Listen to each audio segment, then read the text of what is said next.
नमस्कार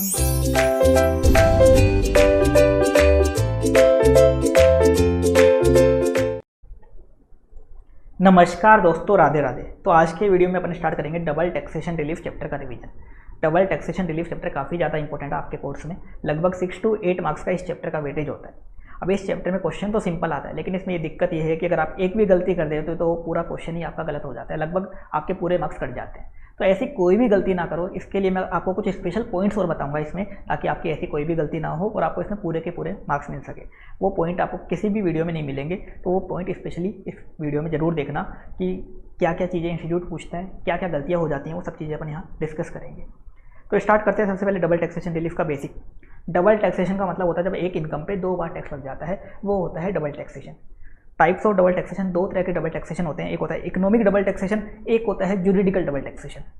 economic double taxation मतलब जब एक इनकम 2 अलग अलग पर्सन के हैंड्स में टैक्सेबल हो जाती है, वो होता है इकोनॉमिक डबल टैक्सेशन। जैसे मान लो एक फॉरेन कंपनी है, यूएस की फॉरेन कंपनी है, उसने डिविडेंड पे किया मिस्टर ए को। मिस्टर ए इंडिया का रेजिडेंट है। मान लो यूएस में डीडीटी का कानून है, डीडीटी मतलब डिविडेंड डिस्ट्रीब्यूशन टैक्स का लॉ है, तो फॉरेन कंपनी को उस डिविडेंड पे करना पड़ गया डीडीटी।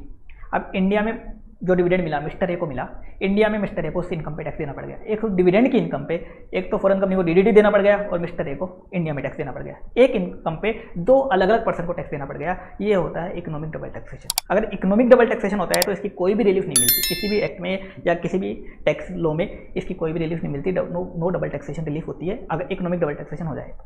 दूसरा ज्यूरिडिकल डबल टैक्सेशन। अगर एक पर्सन की एक ही इनकम पे 2 अलग अलग कंट्री में टैक्स लग जाता है, एक ही बंदा है उसकी सेम इनकम पे 2 अलग अलग कंट्री में टैक्स लग जाता है रेजिडेंस और सोर्स रूल के कारण, ये होता है ज्यूरिडिकल डबल टैक्सेशन। जैसे मैं इसका भी एग्जांपल दूं कि जैसे मान लो विराट कोहली है, वो इंग्लैंड में क्रिकेट खेलने गया। इंडिया का रेजिडेंट विराट कोहली इंग्लैंड में क्रिकेट खेलने गया, उसको 50 लाख की इनकम हुई इंग्लैंड से। अब विराट कोहली की वो 50 लाख की इनकम इंडिया में भी टैक्सेबल हो जाएगी, क्योंकि विराट कोहली इंडिया का रेजिडेंट है और रेजिडेंट की ग्लोबल इनकम टैक्सेबल होती है, तो इंडिया में भी टैक्सेबल हो गई। अब विराट कोहली कहाँ खेलने गया क्रिकेट? इंग्लैंड में खेलने गया, वो इनकम उसकी इंग्लैंड में भी टैक्सेबल हो जाएगी, क्योंकि उसने इंग्लैंड का सोर्स यूज़ किया। उसने इनकम कहाँ से अर्न करी? इनकम अर्न इन इंग्लैंड करी, तो इंग्लैंड में भी टैक्सेबल हो जाएगी। तो विराट कोहली की एक इनकम थी 50 लाख की, 2 जगह टैक्सेबल हो गई, 2 अलग अलग कंट्री में टैक्सेबल हो गई। इंडिया में भी टैक्सेबल हो गई रेजिडेंट के कारण, और इंग्लैंड में भी टैक्सेबल हो गई सोर्स रूल के कारण। ये होता है ज्यूरिडिकल डबल टैक्सेशन। इसका एक और एग्जांपल ले सकते हो, जैसे मान लो क्रिस गेल है। क्रिस गेल वेस्ट इंडीज का रेजिडेंट है, इंडिया में आईपीएल खेलने आया, आईपीएल से उसको 40 लाख की इनकम हुई। अब इंडिया में टैक्सेबल हो जाएगी। क्यों हो जाएगी क्रिस गेल की टैक्सेबल? क्योंकि वो उसने इनकम अर्न इन इंडिया करी है, इंडिया का सोर्स यूज़ किया है, तो इनकम अर्न इन इंडिया उसकी क्रिस गेल की वेस्ट इंडीज के रेजिडेंट की इंडिया में टैक्सेबल हो जाएगी। वेस्ट इंडीज में भी टैक्सेबल हो जाएगी, क्योंकि वो वेस्ट इंडीज का रेजिडेंट है। वेस्ट इंडीज का रेजिडेंट है तो वहाँ रेजिडेंस रूल के कारण उसकी वहाँ ग्लोबल इनकम टैक्सेबल हो जाएगी। तो उसकी एक ही इनकम पे, आईपीएल वाली इनकम पे 2 अलग अलग कंट्री में टैक्स लग गया। ये होता है juridical double taxation. Juridical double taxation के केस में आपको रिलीफ मिल जाती है इनकम टैक्स एक्ट में सेक्शन 90 और सेक्शन 91 में, या तो सेक्शन 90 में मिल जाएगी या सेक्शन 91 में मिल जाएगी। अब देखो रिलीफ कौन कौन सी होती है। 2 तरह की रिलीफ होती है इनकम टैक्स एक्ट में, एक होती है बायलैटरल रिलीफ, एक होती है यूनिलैटरल रिलीफ। अगर मान लो 2 कंट्री के बीच में डबल टैक्सेशन की रिलीफ देने का कोई एग्रीमेंट बना हुआ है, जिसको अपन बोलते हैं DTAA, double taxation avoidance agreement. तो अगर 2 कंट्री के बीच में डबल टैक्सेशन की रिलीफ देने का कोई एग्रीमेंट बना हुआ है, या टैक्स ट्रीटी बनी हुई है, या टैक्स कन्वेंशन बना हुआ है, DTAA बोल दो या टैक्स ट्रीटी बोल दो या टैक्स कन्वेंशन बोल दो, एक ही बात है। उस एग्रीमेंट को अपन DTAA भी बोलते हैं, टैक्स ट्रीटी भी बोलते हैं और टैक्स कन्वेंशन भी बोलते हैं। तो अगर 2 कंट्री के बीच में DTAA, टैक्स ट्रीटी या टैक्स कन्वेंशन बना हुआ है, कोई एग्रीमेंट बना हुआ है, तो आपको मिलेगी बायलैटरल रिलीफ सेक्शन 90 वाली। सेक्शन 90 के अकॉर्डिंग क्या मिलेगी? Bilateral relief. लेकिन अगर 2 कंट्री के बीच में एग्रीमेंट नहीं है, मान लो इंडिया और पाकिस्तान के बीच में रिलीफ देने का, डबल टैक्सेशन की रिलीफ देने का कोई एग्रीमेंट नहीं बना हुआ, तो क्या मिलेगी आपको? सेक्शन 91 वाली यूनिलैटरल रिलीफ मिलेगी। तो एग्रीमेंट बना हुआ है तो सेक्शन 90 लगेगा, एग्रीमेंट नहीं बना हुआ तो सेक्शन 91 लगेगा।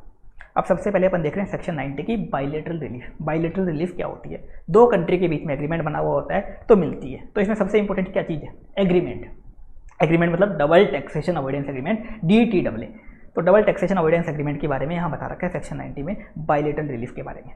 तो डबल टैक्सेशन अवॉइडेंस एग्रीमेंट की कुछ बातें बता रखी हैं। क्या बातें बता रखी हैं? सबसे पहली बात बता रखी है कि जो इंडिया की सेंट्रल गवर्नमेंट है वो किसी भी फॉरेन कंट्री के साथ एग्रीमेंट में एंटर हो सकती है। इंडिया की सेंट्रल गवर्नमेंट किसी भी फॉरेन कंट्री की गवर्नमेंट के साथ एग्रीमेंट बना सकती है। एग्रीमेंट क्यों बनाती है सेंट्रल गवर्नमेंट? 3 कारणों से बनाती है। एक तो डबल टैक्सेशन को अवॉइड करने के लिए, दूसरा इन्फॉर्मेशन एक्सचेंज करने के लिए और तीसरा इनकम टैक्स की रिकवरी के लिए। जो DTAA बनता है, डबल टैक्सेशन अवॉइडेंस एग्रीमेंट को मैं शॉर्ट में बोलूंगा DTAA। तो जो DTAA बनता है वो 3 कारणों से बनता है। सबसे मेन कारण होता है उसमें अवॉइडेंस ऑफ डबल टैक्सेशन को अवॉइड करने के लिए, दूसरा इन्फॉर्मेशन एक्सचेंज करने के लिए दोनों कंट्री के बीच में, और तीसरा दोनों कंट्री आपस में क्या करेंगे, इनकम टैक्स की रिकवरी करेंगे। कोई पर्सन से मान लो वहाँ की कंट्री रिकवरी कर लेगी, इंडिया को दे देगी, कोई पर्सन से इंडिया टैक्स की रिकवरी कर लेगा और उस कंट्री को टैक्स पेमेंट कर देगा। तो 3 कारणों से डबल टैक्सेशन अवॉइडेंस एग्रीमेंट बनता है। मेन कारण होता है डबल टैक्सेशन को अवॉइड करना, दूसरा एक्सचेंज ऑफ इन्फॉर्मेशन, तीसरा रिकवरी ऑफ इनकम टैक्स। अब अपन आगे बढ़ते हैं। अगर DTAA बना हुआ है, सेकंड पॉइंट बोल रहा है, अगर DTAA बना हुआ है तो DTAA के जो प्रोविजन है वो इनकम टैक्स एक्ट के प्रोविजन को ओवरराइड कर जाएंगे। इनकम टैक्स एक्ट के प्रोविजन को क्या कर देंगे, ओवरराइड कर जाएंगे। लेकिन क्या बोल रखा है, to the extent they are more beneficial. इसका मतलब क्या हुआ, इसका मतलब ये हुआ DTAA के प्रोविजन ले लो और इनकम टैक्स एक्ट के प्रोविजन ले लो, DTAA के प्रोविजन ले लो और इनकम टैक्स एक्ट के प्रोविजन ले लो। इन दोनों में से जो भी एसएससी के लिए ज़्यादा फायदेमंद होंगे, जो भी एसएससी के लिए ज़्यादा बेनिफिशियल होंगे, वो एसएससी पे अप्लाई होंगे, जैसे मान लो DTAA में लिखे हुआ है कि इंटरेस्ट के इनकम पे टैक्स लगेगा 5% की रेट से, इनकम टैक्स एक्ट में लिखा हुआ है 20%, तो 5 और 20 whichever is beneficial to SSC 5%, तो 5% लग जाएगा। DTAA में लिखा हुआ है कि रॉयल्टी की इनकम एग्जेम्प्ट होगी, इनकम टैक्स में लिखा हुआ है कि रॉयल्टी की इनकम टैक्सेबल होगी। तो बताओ क्या लगेगा एसएससी पे, एग्जेम्प्ट और टैक्सेबल, बेनिफिशियल क्या है, एग्जेम्प्ट हो जाएगी। तो DTAA और इनकम टैक्स जो भी एसएससी के लिए ज़्यादा बेनिफिशियल होगा वो एसएससी पे अप्लाई हो जाएगा। लेकिन गार के प्रोविजन को छोड़ के, एक होते हैं जनरल एंटी अवॉइडेंस रूल, गार के प्रोविजन कब लगते हैं, जब आप लॉ को फॉलो करते हुए डिपार्टमेंट वालों को चूना लगाते हो या डिपार्टमेंट वालों को पागल बनाते हो, मतलब लॉ को फॉलो करते हुए आप टैक्स की चोरी करते हो, तो आपके लग जाते हैं गार के प्रोविजन। तो गार के ऐसे प्रोविजन है इनकम टैक्स एक्ट में जो सभी चीज़ों को ओवरराइड कर देते हैं, वो पूरे इनकम टैक्स एक्ट को ओवरराइड कर देते हैं। तो गार के प्रोविजन को छोड़ के जितने भी प्रोविजन है इनकम टैक्स के, उसको अपन DTAA से कंपेयर करेंगे और जो भी एसएससी के लिए ज़्यादा बेनिफिशियल होगा वो एसएससी पे अप्लाई हो जाएगा। लेकिन अगर गार के प्रोविजन लग रहे हैं, अगर किसी एसएससी पे गार के प्रोविजन लग रहे हैं तो वो सबको ओवरराइड कर देंगे, वो DTAA को भी क्या कर देंगे, ओवरराइड कर देंगे, फिर गार के प्रोविजन अप्लाई होंगे, फिर एसएससी को ये बेनिफिट नहीं मिलेगा। अब तीसरा पॉइंट एक स्पेशल पॉइंट है, ये बोलता है फॉरेन कंपनी की बात कर रहा है। फॉरेन कंपनी के केस में, फॉरेन कंपनी की रेट के केस में ये पॉइंट नंबर 2 वाला जो बेनिफिशियल प्रोविजन था ये अप्लाई नहीं होगा। मैंने क्या बोला, फॉरेन कंपनी के केस में, फॉरेन कंपनी की टैक्स की रेट के केस में ये बेनिफिशियल प्रोविजन अप्लाई नहीं होगा। फॉरेन कंपनी की टैक्स की रेट होती है, जो जनरल टैक्स रेट होती है, कितनी होती है फॉरेन कंपनी की, 40%। तो फॉरेन कंपनी में जो टैक्स की रेट होगी ना वो 40% ही लगेगी। मान लो DTAA में लिखा हुआ है कि फॉरेन कंपनी पे टैक्स लगाओ आप 30% की रेट से, इनकम टैक्स में दे रखी है 40, तो बताओ क्या करोगे, 30-40 विच एवरेज लोअर करोगे क्या, नहीं करोगे। फॉरेन कंपनी के केस में, फॉरेन कंपनी की टैक्स की रेट के केस में ये बेनिफिशियल प्रोविजन अप्लाई नहीं होगा। फॉरेन कंपनी की जो जनरल टैक्स रेट है वो 40% ही लगेगी, चाहे DTAA में 30 लिखी हुई हो चाहे 20 लिखी हुई हो, फर्क नहीं पड़ता। बाकी केस में तो लग जाएगा ये प्रोविजन, लेकिन फॉरेन कंपनी की टैक्स की रेट के केस में, किसके केस में, जनरल टैक्स रेट के केस में ये प्रोविजन अप्लाई नहीं होगा। फॉरेन कंपनी को टैक्स 40% से ही देना पड़ेगा, चाहे DTAA में रेट कम लिखी हुई हो, कोई फर्क नहीं पड़ेगा। आगे बता रखा है पॉइंट नंबर 4, अगर कोई वर्ड मान लो DTAA में यूज़ किया गया है, कोई टर्म DTAA में यूज़ किया गया है, जैसे रॉयल्टी वर्ड, जैसे कैपिटल गेन वर्ड या कैपिटल असेट वर्ड, उसका मीनिंग क्या लोगे। अगर DTAA में उसका मीनिंग दे रखा है, DTAA में एक क्लोज होता है डेफिनेशन क्लोज, तो उसमें मीनिंग होते हैं, तो अगर उस DTAA में उसका मीनिंग दे रखा है तो DTAA वाला मीनिंग ले लेना, आप तो DTAA वाला मीनिंग ले लेना। अगर DTAA में मीनिंग नहीं दे रखा, लेकिन इनकम टैक्स एक्ट में उस वर्ड का मीनिंग दे रखा है, मान लो रॉयल्टी का मीनिंग DTAA में नहीं दे रखा, इनकम टैक्स एक्ट में दे रखा है, तो इनकम टैक्स वाला ले लेना। DTAA में नहीं दे रखा तो, लेकिन मान लो इनकम टैक्स एक्ट में भी नहीं दे रखा और DTAA में भी नहीं दे रखा उस वर्ड का मीनिंग, तो क्या करोगे। तो ऐसे केस में क्या करती है सेंट्रल गवर्नमेंट, उस वर्ड के मीनिंग के लिए एक नोटिफिकेशन निकालती है, उस वर्ड के मीनिंग के लिए एक नोटिफिकेशन निकालती है। तो जो नोटिफिकेशन में जो मीनिंग होगा वो ले लेना, जो नोटिफिकेशन में मीनिंग होगा वो आप ले लेना। ये फालतू पॉइंट था, मैंने बता दिया। लास्ट पॉइंट है इसमें, मान लो कोई नॉन रेजिडेंट है, वो अगर इंडियन गवर्नमेंट से रिलीफ क्लेम करता है, देखो अपन यहाँ पढ़ रहे हैं इंडिया का इनकम टैक्स, तो अगर कोई नॉन रेजिडेंट मान लो इंडियन गवर्नमेंट से इनकम टैक्स एक्ट 1961 में रिलीफ क्लेम करता है DTAA की, तो उसको TRC फर्निश करना पड़ेगा। क्या फर्निश करना पड़ेगा, TRC मतलब टैक्स रेजिडेंसी सर्टिफिकेट। जैसे मान लो मैं एक एग्जाम्पल देता हूँ, वेस्ट इंडीज का रेजिडेंट है क्रिस गेल को इंडिया से IPL की इनकम हुई 40 लाख की, इंडिया में भी टैक्सेबल है और वेस्ट इंडीज में भी टैक्सेबल है, लेकिन DTAA में लिखा हुआ है कि वो इनकम इंडिया में एग्जेम्प्ट हो जाएगी और वेस्ट इंडीज में टैक्सेबल होगी, इंडिया में एग्जेम्प्ट हो जाएगी। इनकम टैक्स एक्ट के अकॉर्डिंग तो टैक्सेबल है, लेकिन DTAA में लिखा हुआ है कि इंडिया में एग्जेम्प्ट हो जाएगी, तो अपन ने कर दिया DTAA exempt, income tax act taxable, beneficial क्या हुआ एग्जेम्प्ट, तो इंडिया में उसकी एग्जेम्प्ट हो गई, कोई दिक्कत नहीं है। क्रिस गेल की इंडिया में इनकम एग्जेम्प्ट हो गई क्योंकि DTAA में लिखा हुआ है, क्योंकि DTAA इनकम टैक्स को ओवरराइड कर देगा। लेकिन इंडियन गवर्नमेंट क्रिस गेल को रिलीफ तभी देगी जब क्रिस गेल TRC फर्निश कर देगा, टैक्स रेजिडेंसी सर्टिफिकेट फर्निश कर देगा। इंडियन गवर्नमेंट उसकी शक्ल देख के उसको रिलीफ नहीं देगी, ऐसा नहीं बोलेगी कि तेरी शक्ल चलो वेस्ट इंडीज से मिलती है, वेस्ट इंडीज वालों से मिलती है तो चलो देखो रिलीफ दे देते हैं, ऐसा नहीं होगा। क्रिस गेल को TRC फर्निश करना पड़ेगा। TRC क्या होता है, एक एविडेंस होता है टीआरसी क्रिस गेल को वेस्ट इंडीज की गवर्नमेंट से लेना पड़ेगा और इंडियन गवर्नमेंट को फर्निश करना पड़ेगा। उससे पता चलेगा कि हाँ जो क्रिस गेल है वो एक्चुअल में क्या है, वेस्ट इंडीज का ही रेजिडेंट है। एक्चुअल में क्या है, वेस्ट इंडीज का ही रेजिडेंट है। अब टीआरसी में क्या होती है, कुछ इन्फॉर्मेशन होती है। जनरली क्या इन्फॉर्मेशन होती है, स्टेटस होता है, एक तो एक नेशनलिटी होती है। स्टेटस मतलब क्रिस गेल इंडिविजुअल है, एचयूएफ है, फर्म है वगैरह वगैरह। एक नेशनलिटी होती है, एक टिन नंबर होता है, मतलब क्रिस गेल का वेस्ट इंडीज का टैक्स आइडेंटिफिकेशन नंबर होता है। इसके अलावा क्रिस गेल जो वेस्ट इंडीज का रेजिडेंट था वो कौन से पीरियड के लिए था, वो पीरियड भी होता है। इसके अलावा उसका इंडिया के बाहर का एड्रेस, ये सब चीज़ें उसको फर्निश करनी पड़ेगी। जनरली ये डिटेल टीआरसी में होती है, अगर टीआरसी में नहीं होती तो अलग से उसको फर्निश करनी पड़ेगी ये डिटेल। ये इसलिए करना पड़ता है, मान लो अगर ये डिटेल ना फर्निश करे क्रिस गेल तो ऐसे तो कोई भी इंडिया और वेस्ट इंडीज का डीटीडब्ल्यू जो बना हुआ है उसका कोई भी फायदा उठा सकता है। मान लो एक पर्सन है, पाकिस्तान का क्रिकेटर है बाबर आजम, वो मुंह उठा के आ गया और बोलता है कि मैं तो वेस्ट इंडीज का हूँ और मुझे रिलीफ दे दो। उसको इंडिया से इनकम हो रही है, मान लो बाबर आजम ने इंडिया में क्रिकेट खेला, उसको इंडिया में इनकम हुई, वो बोला कि मैं तो वेस्ट इंडीज का हूँ, मुझे रिलीफ दे दो। तो ऐसे तो कोई भी पागल बना देगा। तो इसलिए गवर्नमेंट क्या मांगेगी, इंडियन गवर्नमेंट उस नॉन रेजिडेंट से टीआरसी मांगेगी अगर नॉन रेजिडेंट रिलीफ क्लेम करता है डीटीडब्ल्यू की। तो इसके बाद अगला पॉइंट है इसमें, जो बाइलेटरल रिलीफ मिलती है, मतलब डीटीडब्ल्यू वाली जो रिलीफ मिलती है उसके दो मेथड होते हैं। एक तो एग्जेम्पशन मेथड होता है और एक होता है टैक्स क्रेडिट मेथड। डीटीडब्ल्यू वाली जो रिलीफ मिलती है उसके दो मेथड होते हैं, एक एग्जेम्पशन मेथड, एक tax credit method. Exemption method में क्या होता है, बिल्कुल सिंपल मेथड है, एक कंट्री इनकम को एग्जेम्प्ट कर लेती है और एक टैक्स ले लेती है। जैसे मान लो एक पर्सन है रोहित, उसको 5 लाख की रॉयल्टी की इनकम हुई, 5 लाख की रॉयल्टी की इनकम हुई, तो मान लो एग्रीमेंट में लिखा हुआ है इंडिया ने एग्जेम्प्ट कर दिया, तो इंडिया एग्जेम्प्ट कर दिया, यूएस टैक्स ले लेगा। यूएस से इनकम हुई मान लो उसको, मान लो एग्रीमेंट में लिखा हुआ यूएस ने एग्जेम्प्ट कर दिया, तो यूएस एग्जेम्प्ट कर दिया, इंडिया टैक्स ले लेगा। एग्जेम्पशन मेथड में क्या होगा, एक एग्जेम्प्ट कर देगी, एक टैक्स ले लेगा। ये तो ऐसा मेथड होता है, लेकिन इससे इंडिया इसको फॉलो नहीं करता। इंडिया ने जो भी डीटीडब्ल्यू बना रखे हैं सब में इंडिया क्या फॉलो करता है, टैक्स क्रेडिट मेथड। तो ये मेथड आपके काम का नहीं है, बस ये नाम याद रखना है, एग्जेम्पशन मेथड। एक कंट्री इनकम को एग्जेम्प्ट कर देती है, दूसरी टैक्स ले लेती है। अब टैक्स क्रेडिट मेथड क्या होता है, इसमें देखो क्या होता है, इनकम दोनों कंट्री में टैक्सेबल हो जाएगी। जैसे रोहित को 5 लाख की इनकम हुई यूएस से रॉयल्टी की, इंडिया और यूएस का डीटीडब्ल्यू बना हुआ है, तो वो इनकम 5 लाख की इंडिया में भी टैक्सेबल हो जाएगी और यूएस में भी टैक्सेबल हो जाएगी, क्योंकि इंडिया में उसका रेजिडेंस है और यूएस उसका सोर्स है, तो दोनों जगह टैक्सेबल हो जाएगी। लेकिन जो रेजिडेंट कंट्री है, मतलब जो रेजिडेंट कंट्री है, रोहित मान लो इंडिया का रेजिडेंट है, तो रेजिडेंट कंट्री इंडिया है, तो रेजिडेंट कंट्री है उसको क्या कर देगी, क्रेडिट दे देगी जो भी उसने टैक्स पे किया है सोर्स कंट्री में। मतलब रोहित ने जो भी टैक्स यूएस में पे किया है उस इनकम पे, उस डबल टैक्स इनकम पे जो भी टैक्स पे किया है उसका क्या दे देगी, क्रेडिट दे देगी। क्रेडिट मतलब कुछ स्पेशल नहीं होता, क्रेडिट मतलब जितना इंडिया में टैक्स बना उसमें से एक डिडक्शन दे देगी, क्रेडिट मतलब यही होता है। तो क्रेडिट दे देगी, जो भी इंडिया में टैक्स बना उसमें से क्रेडिट दे देगी। क्रेडिट किसका देगी, जितना टैक्स उसने सोर्स कंट्री में पे किया उसका क्रेडिट देगी। अब पूरा क्रेडिट देगी क्या, पूरा क्रेडिट नहीं देती इसमें। रिलीफ देखो कैसे मिलती है, आपको पता ही नहीं होगा रिलीफ इसमें कैसे मिलती है। तो इसमें देखो रिलीफ कैसे मिलेगी, मान लो रोहित को रॉयल्टी की इनकम हुई यूएस से 5 लाख की, 5 लाख पे इंडिया में टैक्स बनता है 60,000। क्या बोल रहा मैं, टैक्स कितना बनता है इंडिया में, मान लो इंडिया में टैक्स बनता है 60,000, अपन ने निकाल दिया 5 लाख की इनकम पे कितना टैक्स बनता है इंडिया में, मान लो 60,000 बनता है रॉयल्टी की इनकम पे। टैक्स इन यूएस बनता है मान लो 70,000, कितना बनता है 70,000।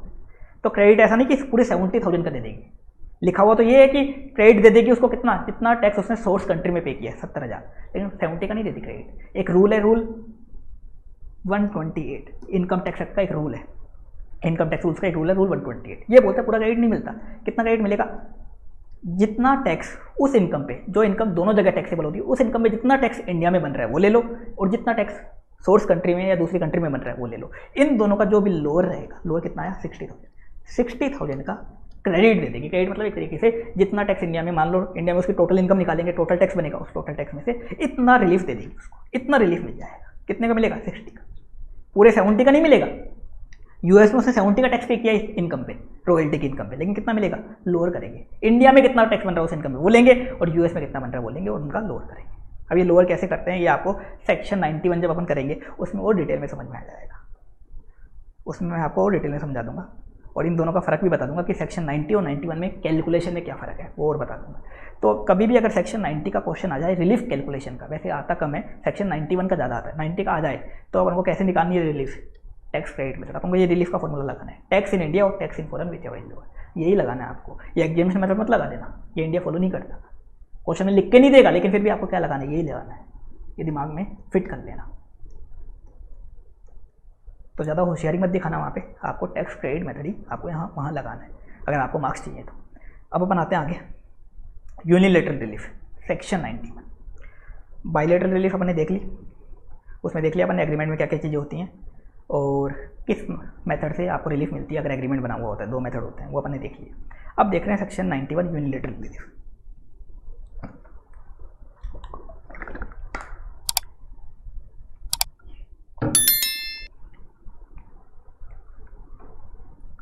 तो देखो सेक्शन 91, ज़्यादातर जो क्वेश्चन आता है इस चैप्टर में सेक्शन 91 का ही आता है, कभी कभार सेक्शन 90 का भी आ जाता है। अब सेक्शन 91 में एसएससी को रिलीफ मिलती है, लेकिन उसके लिए 5 कंडीशन है। ये 5 कंडीशन अगर आपकी सेटिस्फाई हो जाती हैं तो ही रिलीफ मिलती है। अब क्वेश्चन में चेक करनी है कंडीशन, क्वेश्चन में कोई कंडीशन चेक नहीं करनी, क्वेश्चन में तो आपको रिलीफ निकालनी है सीधी। आ जाएगा क्वेश्चन में कि एग्रीमेंट नहीं है और आपको ये रिलीफ निकालनी है, कोई दिक्कत नहीं। लेकिन क्वेश्चन में कंडीशन आपको हमेशा लिखनी है। अगर आपको पूरे मार्क्स चाहिए ना, सेक्शन 91 का क्वेश्चन आया यूनिलेटरल रिलीफ का, तो ये कंडीशन आपको लिखनी ही पड़ेंगी। ये कंडीशन आपको हमेशा वर्किंग नोट में बनानी ही पड़ेंगी, लिखनी ही पड़ेगी, कॉपी पेस्ट करनी ही पड़ेगी, क्योंकि इन कंडीशन के भी 1 या 2 नंबर होते हैं, तो ये आपको लिखनी पड़ेगी। अब कंडीशन क्या क्या है? पहला कंडीशन है एसएससी रेजिडेंट होना चाहिए इंडिया का during the previous year.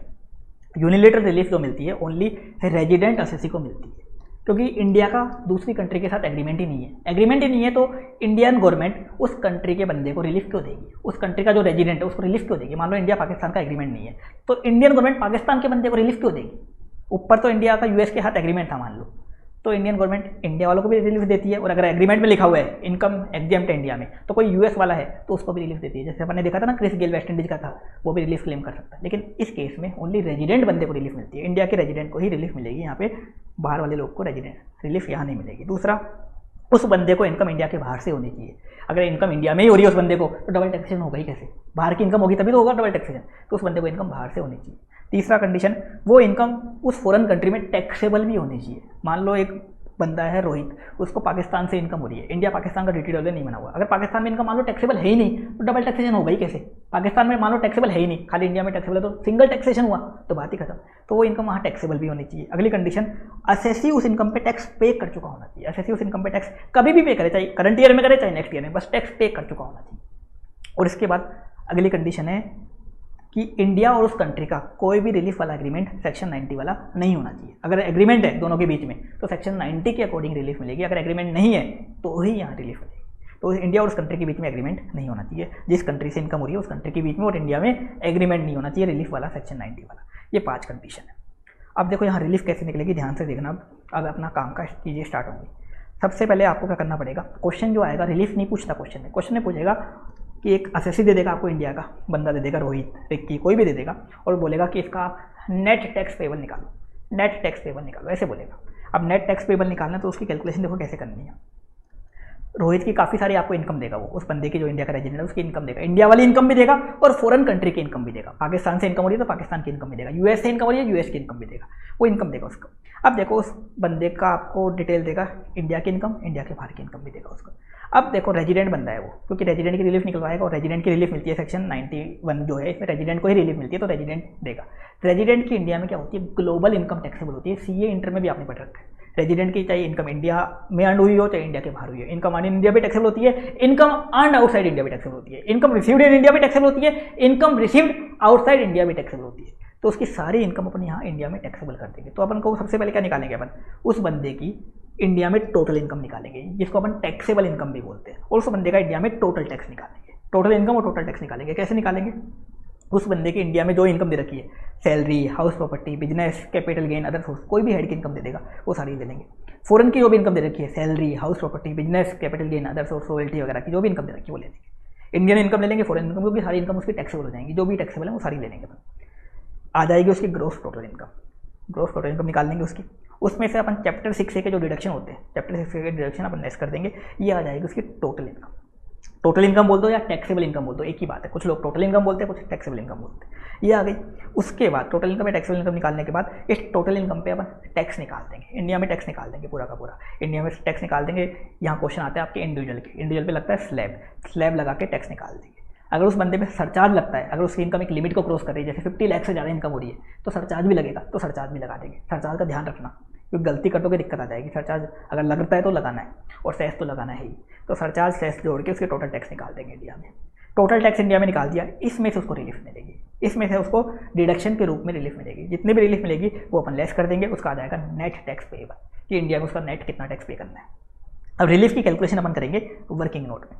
Working note में कैसे करेंगे रिलीफ की कैलकुलेशन वो देख लो। देखो रिलीफ निकालने का सेक्शन 91 में फॉर्मूला है doubly tax income into Indian rate और foreign rate whichever is lower. Doubly tax income into Indian rate और foreign rate whichever is lower. Doubly tax income लेंगे, इंडियन रेट और foreign rate में से जो भी lower आएगा उससे इनटू कर देंगे, ये आ जाती है रिलीफ अंडर सेक्शन 91। अब डब्ली टैक्स इनकम क्या होती है इसको समझो। डब्ली टैक्स इनकम क्या होती है? डब्ली टैक्स इनकम का मतलब बता रखा है income which is taxable in both country. ऐसी इनकम जो दोनों कंट्री में टैक्सेबल हुई हो वही होती है डब्ली टैक्स इनकम। ऐसी इनकम जो दोनों कंट्री में टैक्सेबल हुई हो वही होती है डब्ली टैक्स इनकम। जैसे मान लो रोहित को 5 लाख की इनकम हो रही है रॉयल्टी की पाकिस्तान से, तो वो इनकम पाकिस्तान में भी टैक्सेबल है और इंडिया में भी टैक्सेबल है, तो वही होगी डब्ली टैक्स इनकम। मान लो वो इनकम पाकिस्तान में एग्जेम्प्ट है, ओनली इंडिया में टैक्सेबल है, डब्ली टैक्स इनकम हुई क्या? दो जगह टैक्स लगा क्या? नहीं लगा, तो वो डब्ली टैक्स इनकम में नहीं लेंगे। मान लो वो इनकम पाकिस्तान में टैक्सेबल है, इंडिया में एग्जेम्प्ट है, तो होगी डब्ली टैक्स इनकम नहीं होगी, तो भी डब्ली टैक्स इनकम नहीं हुई। मान लो पाकिस्तान में एग्जेम्प्ट है, इंडिया में टैक्सेबल है, तो भी नहीं हुई। तो वो ऐसी इनकम जो दोनों जगह टैक्सेबल है, दोनों कंट्री में टैक्सेबल है, वो ही लेंगे doubly tax income. Doubly tax income जब निकालेंगे ना तो ऐसी इनकम लेंगे जो दोनों कंट्री में टैक्सेबल है, वही लेंगे। अब इसमें आगे लिखा हुआ है नेट ऑफ स्पेशल डिडक्शन। उस डब्ली टैक्स इनकम को अपन नेट करेंगे। इसका मतलब क्या? अगर उस डब्ली टैक्स इनकम में से कोई स्पेशल डिडक्शन मिल रहा है, मतलब कोई ऐसा डिडक्शन मिल रहा है जो स्पेशली उस इनकम से मिल रहा है, क्या बोल रहा मैंने कि कोई ऐसा डिडक्शन मिल रहा है जो स्पेशली उस इनकम से मिल रहा है, उसको उसमें से अपन हटा देंगे। जैसे मान लो पाकिस्तान से आपको 5 लाख की रॉयल्टी की इनकम हुई है। रॉयल्टी कौन सी है? Royalty from books, royalty from literary books वाली इनकम है। एक सेक्शन होता है ATQQB जो बोलता है अगर आपको रॉयल्टी की इनकम होती है बुक्स वगैरह की, रॉयल्टी फ्रॉम बुक्स वगैरह की इनकम होती है, रॉयल्टी फ्रॉम लिटरेरी बुक्स की, तो उसमें आपको 3 लाख तक का डिडक्शन मिलता है। 3 लाख और royalty income which average lower का डिडक्शन मिलता है। तो मान लो पाकिस्तान से आपको 5 लाख की रॉयल्टी की इनकम हुई है। कौन सी रॉयल्टी की इनकम है? रॉयल्टी फ्रॉम बुक्स वाली इनकम। तो 5 लाख में से आपको क्या मिल जाएगा? उसी इनकम से 3 लाख का तो आपको मिल जाएगा ATQQB में डिडक्शन। तो इसको क्या कर देंगे? अपन लेस कर देंगे। तो आपकी डब्ली टैक्स इनकम कितनी होगी? 5 - 3 2 ही होगी। 2 ही क्या होगी? डब्ली टैक्स इनकम होगी 2 होगी। क्योंकि क्या हुआ आपको 5 लाख की हुई थी डब्ली टैक्स इनकम, लेकिन 3 लाख का तो आपको उसका इंडिया में डिडक्शन मिल गया। उस इनकम से 3 लाख का तो आपको इंडिया में डिडक्शन मिल गया। तो इंडिया में टैक्सेबल कितनी हुई? पाकिस्तान में चलो मान लो 5 लाख टैक्सेबल हुई, इंडिया में कितनी टैक्सेबल हुई? 2 ही हुई। पाकिस्तान में 5 हुई टैक्सेबल, इंडिया में हुई 2, तो डब्ली टैक्स कितनी हुई? डब्ली टैक्स कितनी हुई? मतलब डबल टैक्स कितनी इनकम पे लगा? 2 भी तो लगा, तो 2 हो गई डब्ली टैक्स। तो ऐसी इनकम लेंगे जो दोनों कंट्री में टैक्सेबल है। अगर उस इनकम से कोई स्पेशल डिडक्शन मिल रहा है तो वो अपन उसमें से लेस कर देंगे, क्योंकि स्पेशल डिडक्शन मिल रहा है तो उससे क्या होगा? डब्ली टैक्स इनकम आपकी कम हो जाएगी। तो स्पेशल डिडक्शन मिल रहा है, ज़्यादा दिमाग आपका नहीं लगता, आप तो सीधा लेस कर देना। अगर उस इनकम से कुछ डिडक्शन मिल रहा है, जैसे मान लो पाकिस्तान से आपको रेंट की इनकम हो रही है, रेंट हाउस प्रॉपर्टी का रेंट मिल रहा है पाकिस्तान से, और इंडिया में देखो रेंट की इनकम से आपको 30% का स्टैंडर्ड डिडक्शन मिलता है उस रेंट की इनकम से, तो 30% का स्टैंडर्ड डिडक्शन अपन लेस कर देंगे। वो क्या कर देंगे? लेस कर देंगे। तो डब्ली टैक्स इनकम ऐसी इनकम जो दोनों कंट्री में टैक्सेबल हुई है, अगर उस इनकम से कोई स्पेशल डिडक्शन मिल रहा है तो वो अपन उसको हटा के लेंगे, उसको हटा के नेट लेंगे, उस स्पेशल डिडक्शन को लेस करके लेंगे, उसको लेस करके फिर अपन वो डब्ली टैक्स इनकम लेंगे। ये बात। एक पॉइंट और है इसमें, and loss of foreign country set of. इसका मतलब क्या हुआ? इसका मतलब देखो क्या हुआ, पाकिस्तान से मान लो रोहित का एक बिजनेस भी था पाकिस्तान में, और उस बिजनेस में रोहित को 1 लाख रुपये का लॉस हुआ। 1 लाख का लॉस था, ये लॉस था, लॉस ऑफ बिजनेस था, पाकिस्तान का लॉस था। अब बिजनेस का लॉस इंडिया में अपन ने सेट ऑफ वाला चैप्टर पढ़ रखा है। आप बिजनेस के लॉस को बिजनेस की इनकम से सेट ऑफ कर सकते हो, इंट्रा हेड। बिजनेस की इनकम नहीं है तो दूसरे हेड से भी सेट ऑफ कर सकते हो, इंट्रा हेड। तो इस लॉस को आपने, पाकिस्तान के लॉस को आपने इंडिया में सेट ऑफ कर दिया, इंडिया की इनकम से सेट ऑफ कर दिया इस लॉस को। इंडिया में जब आप इनकम निकालते हो, देखो अपन इंडिया में अपन इनकम निकालेंगे, Indian income, foreign income, gross total income निकालेंगे, तो ग्रोस टोटल इनकम निकालने से पहले अपन लॉस वगैरह भी सेट ऑफ करते हैं, आपको स्टार्टिंग में भी मैंने बताया था। तो आपने लॉस को सेट ऑफ कर दिया। तो अगर आपने लॉस को सेट ऑफ किया, इससे क्या किया आपने? इंडिया की इनकम कर दी, इंडिया की इनकम कम कर दी, इंडिया की इनकम कम कर दी, तो क्या हुआ? डब्ली टैक्स इनकम आपकी कम होगी। तो अगर आपने कोई लॉस सेट ऑफ किया है तो जब डब्ली टैक्स इनकम निकालोगे तो लॉस जो भी सेट ऑफ किया उसको भी लेस कर देना, उसको भी लेस कर देना। जैसे मान लो आपकी 5 लाख की रॉयल्टी की इनकम थी पाकिस्तान से, 5 लाख की, ये ले लीजिए, रॉयल्टी फ्रॉम बुक्स की इनकम थी। 3 लाख का आपको इंडिया में डिडक्शन मिल गया ATQQB का। किसका मिल गया? ATQQB का। ये इसमें से लेस कर दो, एक तो स्पेशल डिडक्शन। इसके अलावा मान लो पाकिस्तान का आपका 1 लाख का बिजनेस लॉस था जो आपने इंडिया में सेट ऑफ कर दिया, 1 लाख का बिजनेस लॉस इंडिया में सेट ऑफ किया आपने, ये भी लेस कर दो। अब बचा कितना? 1 लाख, ये नेट 1 लाख। ये है डब्ली टैक्स इनकम, ये है डब्ली टैक्स इनकम। पूरी 5 लाख मत ले लेना, पूरी 5 लाख मत ले लेना कि पाकिस्तान से 5 लाख की इनकम हो रही है, 5 लाख डब्ली टैक्स हो गई। उस डब्ली टैक्स इनकम से 2 चीज़ें लेस करनी है आपको। एक स्पेशल डिडक्शन, स्पेशल डिडक्शन मतलब ऐसी डिडक्शन जो स्पेशली इससे मिल रही हो, जो स्पेशली इससे मिल रही हो, उस इनकम से मिल रही हो, और डब्ली टैक्स इनकम से मिल रही हो स्पेशली। एक तो वो, और कोई ऐसा फॉरेन कंट्री का लॉस है जो आपने इंडिया में सेट ऑफ किया, वो भी लेस कर देना, वो भी लेस कर देना। ये आपकी आ जाएगी डब्ल्यू टैक्स इनकम। आपको दिमाग लगाना ही नहीं है, आपको क्या करो डब्ल्यू टैक्स इनकम लो, मतलब जो दोनों जगह टैक्सेबल हुई है उसमें से दो चीज़ें लेस कर दो। एक तो कोई ऐसी डिडक्शन है जो स्पेशली इस इनकम से मिल रही है, एक तो, और दूसरा कोई पाकिस्तान का या कोई फॉरेन कंट्री का लॉस आपने सेट ऑफ किया, वो लेस कर दो बस। अगर ज़्यादा दिमाग ना लगे तो दो चीज़ें आपको लेस करनी। ये आएगी आपकी डब्ल्यू टैक्स इनकम, ये आएगी आपकी डब्ल्यू टैक्स इनकम। नेट करना है उसको अपन को। नेट कैसे करना है? स्पेशल डिडक्शन हटा के और फॉरेन कंट्री का लॉस जो सेट ऑफ किया है उसको हटा के। ये थी डब्ल्यू टैक्स इनकम, मैंने बता दी क्या होती है, कैसे निकलती है। अब इसके बाद आपको निकालनी पड़ेगी एक इंडियन रेट। इंडियन रेट मतलब इंडियन टैक्स रेट निकालनी पड़ेगी। इंडियन टैक्स रेट कैसे निकालोगे? इंडियन टैक्स रेट निकालने के लिए आपको इंडिया में उस असेसी का जो भी टैक्स बना, टोटल टैक्स इंक्लूडिंग सरचार्ज अगर लगता है, सेस तो लगेगा ही, तो टोटल टैक्स जो भी बना वो ले लो, ये टोटल टैक्स ले लेंगे। टोटल टैक्स को आप डिवाइड कर दो इंडिया में जो टोटल इनकम बनी थी ना, उसकी टोटल इनकम या टैक्सेबल इनकम जो बनी थी, इसे डिवाइड करो। Total tax divide by total income, total tax divide by total income into 100, ये आ जाएगी इंडियन रेट। जैसे एवरेज रेट ऑफ टैक्स निकालते हैं ना, वही फॉर्मूला है ये। एवरेज रेट ऑफ टैक्स मैंने बेसिक कंसेप्ट में बताया था, सेम टू सेम वही। दूसरा फॉरेन रेट कैसे निकालोगे? फॉरेन रेट के लिए फॉरेन में जो टैक्स बना, पाकिस्तान में मान लो रॉयल्टी पे टैक्स बना 50,000 का, तो 50,000 ले लिया, डिवाइड बाई पाकिस्तान में रॉयल्टी की इनकम थी मान लो 5 lakh, 50,000 divide by 5 lakh into 100 कर दिया, ये आ जाएगी फॉरेन रेट। इस तरह से आ जाएगी फॉरेन रेट। तो ये आ जाएगा आपका डब्ल्यू टैक्स इनकम, उसको इंटू कर दोगे इंडियन रेट फॉरेन रेट में जो भी लोअर होगा उससे इंटू कर दोगे, ये आपका आ जाएगा relief under section 91। Relief under section 91, इसका मैंने एग्जांपल भी लिया समझाने के लिए आपको। रोहित है, इंडिया का रेजिडेंट है, बिल्कुल नॉर्मल एग्जांपल था। एग्जांपल 1 तो पाकिस्तान में उसको इनकम हुई 4 लाख की, इंडिया में 5 लाख की। इंडिया पाकिस्तान का कोई DTW नहीं बना हुआ। टैक्स पेड जो हुआ उसका पाकिस्तान में 40,000 का है, वो टैक्स पेड भी लिख सकता है, टैक्स डिडक्टेड भी लिख सकता है, एक ही बात है। DTW नहीं है, आपको नेट टैक्स पेबल निकालना है। सेक्शन 91 वाली यहाँ रिलीफ मिल जाएगी क्योंकि कंडीशन वगैरह सेटिस्फाई हो रही है, लेकिन आपको कंडीशन चेक करने की कोई रिक्वायरमेंट नहीं है। सबसे पहले टोटल इनकम निकाल लो इंडिया में। देखो इंडिया में इंडिया वाली इनकम भी टैक्सेबल होगी और पाकिस्तान की 4 लाख भी टैक्सेबल होगी। GTI आ गया उसका 9 लाख का, कोई डिडक्शन क्वेश्चन में दे नहीं रखी तो बात ही अलग है, कोई डिडक्शन है ही नहीं। फॉरेन इनकम बस खाली फॉरेन इनकम लिख रखा है, तो नॉर्मल इनकम में कोई दिक्कत ही नहीं है वो भी। टोटल इनकम आ गई, टोटल टैक्स निकाल लिया इंडिया में। रिलीफ अपने वर्किंग नोट में निकाल ली। रिलीफ कैसे निकाली? W tax income into Indian rate foreign rate which ever lower. W tax income यहाँ कितनी है? पाकिस्तान वाली देखो 4 लाख की इनकम है, पाकिस्तान में भी टैक्सेबल हो गई, देखो पाकिस्तान में भी टैक्स पे कर दिया। और इंडिया में भी देखो इसको अपन ने टोटल इनकम में ले लिया और टोटल इनकम पे इस पर टैक्स निकाल दी, तो इंडिया में भी टैक्सेबल हो गई, पाकिस्तान में टैक्सेबल हो गई, तो 4 लाख है। डब्ल्यू टैक्स इनकम आ गई 4 लाख, बिल्कुल सिंपल है। इंडियन रेट निकाल दी अपन ने, Indian tax upon total income करके इंडियन रेट निकाल दी। फॉरेन रेट निकाल दी, फॉरेन टैक्स आपको दे रखा है क्वेश्चन में, foreign tax upon foreign income, foreign tax upon foreign income करके फॉरेन रेट निकाल दी। इन दोनों का लोन ले लिया और रिलीफ निकाल दी। डब्ल्यू टैक्स इनकम से इंटू करके रिलीफ निकाल दी, ये आ गई आपकी रिलीफ। अब इसी क्वेश्चन में मैं आपको एक छोटी सी चीज़ और बताता हूँ। अगर मान लो इंडिया और पाकिस्तान का एग्रीमेंट होता तो क्या करते हैं सोल्यूशन? सोल्यूशन देखो ऐसे ही होता।